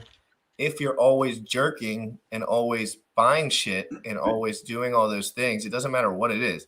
It's just your receptor activity. You have to dumb it down a little bit. You got to get a little bit more centered. That's why I'm so about being dedicated, because it's easier to be happy, in my opinion. It's way easier to be happy when you're not overstimulating your system, because you're just like, oh, life's cool. Like, but when you're stimulating your system, something happens, you get all fucking freaked out, and then you chill like hard and party for a couple of days, and then you're like stressed out, anxious, and freaked out. And it's like, it's just no, why, who wants that stress? I don't. But some people maybe don't get stressed by that shit. I get fucking stressed by that shit. But some people, maybe they don't. Maybe I'm a weirdo. Like when I party and shit and like hang out with people that I know wouldn't care if I was dropping dead, like it's just like not interesting to me. I don't have a massive drive to party constantly these days, but like whenever I get with a couple of old friends, you know, like I don't mind getting out of control, but like you said, I mean, all things in moderation. So I don't have an interest in like doing hard drugs. Like I don't want to overdose to have a good time. Like that doesn't interest me at all. So, and that even goes for like alcohol. And I used to drink a lot years ago. When I lived in Ireland, I drank every single day, and that was for over a year's time of like. When I came back, I was able to stop immediately. So I'm lucky I don't have any like substance addiction issues. And I think a lot of that came after experiences with magic mushrooms, actually. So that's just a fortunate thing for me. So I definitely don't like try to glamorize partying and stuff, because I understand that for some people, substances have a much different impact on their nature of habits. So yeah, I think that's what it is for me. It's more like my nature of habits get destroyed when I party.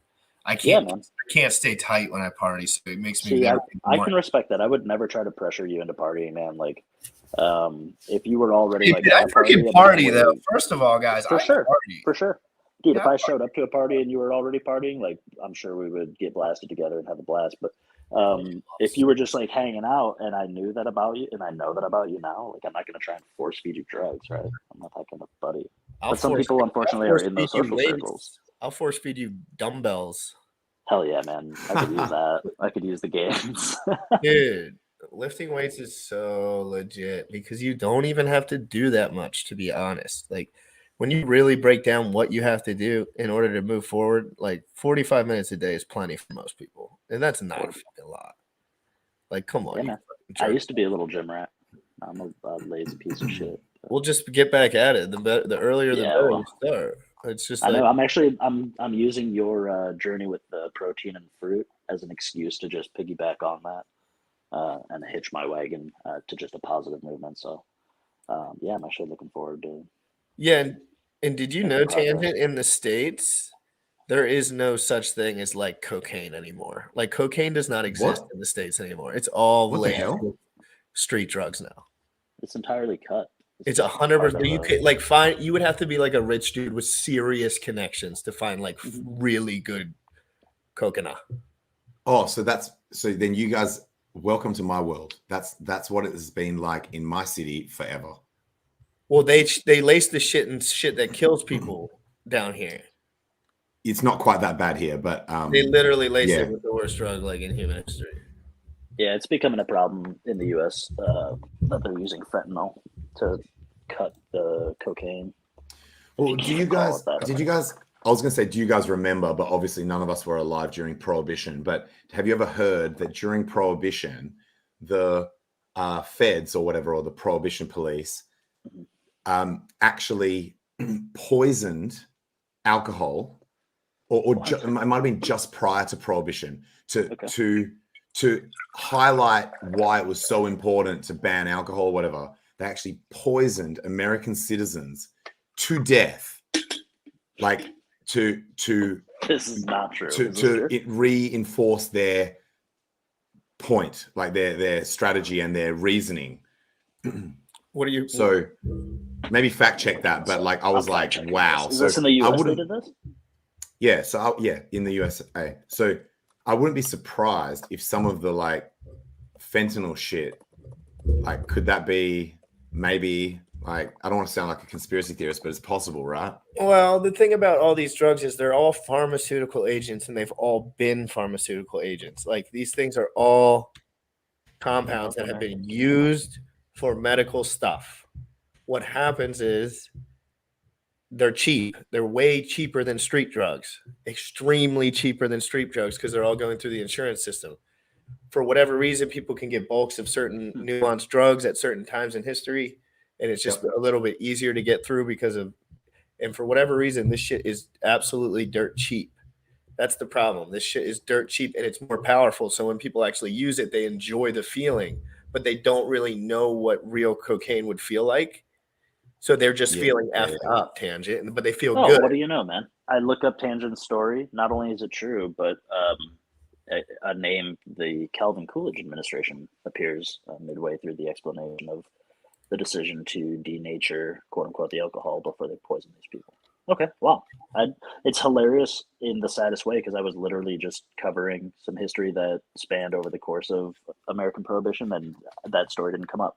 So I'm kind of like let down that it was such a major event. I kind of missed the history book that time.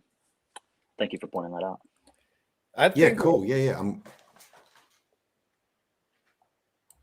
Oh, but to get back to the conspiracy, right, about like the fentanyl and the cocaine, I mean, let's be honest, man, this thing's talking about the Calvin Coolidge administration, but we already know, like, the CIA was flying in cocaine. There's relationships, with governments and substances, and the regulations are just another revenue stream for the production and distribution of product to typically the wealthy, and then you're absolutely right. Black market. It's already pretty well accepted that they are in this, that were / are in the supply line. So if you believe that, it's also then super easy to mess with it. So pretty scary shit. That's why you drink beers and smoke nugs only, guys, and do mushrooms, I guess, if you like that shit too. I don't do mushrooms personally, but whatever. Maybe if there was a place that I could pay to do it and there was like a setup, I would do it. But I got arrested on mushrooms once, so I don't. No, for sure. Whenever like psychotropic substances come up, I call it safety carefuls. I just want to be around people I trust in a place that I feel safe. Because like you don't even want to be around a friend that would try to like spook you. If this is something that you're committing to and it's distorting your perception of reality in ways that you've never experienced before, like that's kind of a jackass thing to do, to mess with your friend. And I've done it like a lot, but it was so in my youth that it's kind of fuzzy. Like, you know what I mean? Like I was like 19 and under. Like I just don't remember much. But guys, I'm ready to get off here. 3 hours and 6 minutes. I think it's been a good show. Top to bottom. Marathon. Yeah, it's been sick, dude. Very sick. I was just going to throw in that what Orca's talking about counts as set and setting. Who you're with, your environment, and your mindset as well.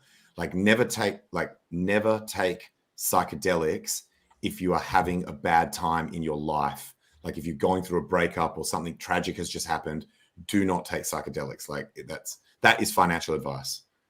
Nice. Because that will save you from lawyer fees. I have been there, done that.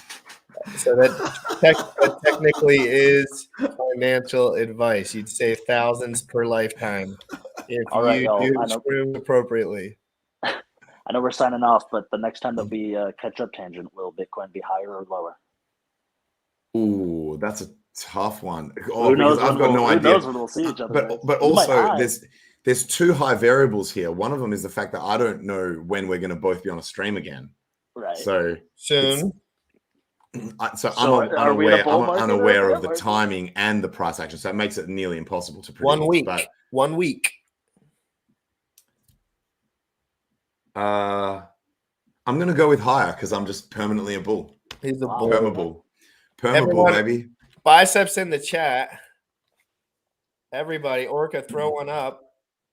Oh, let me get there, man. I'm going to the keyboard for the emojis is the slowest.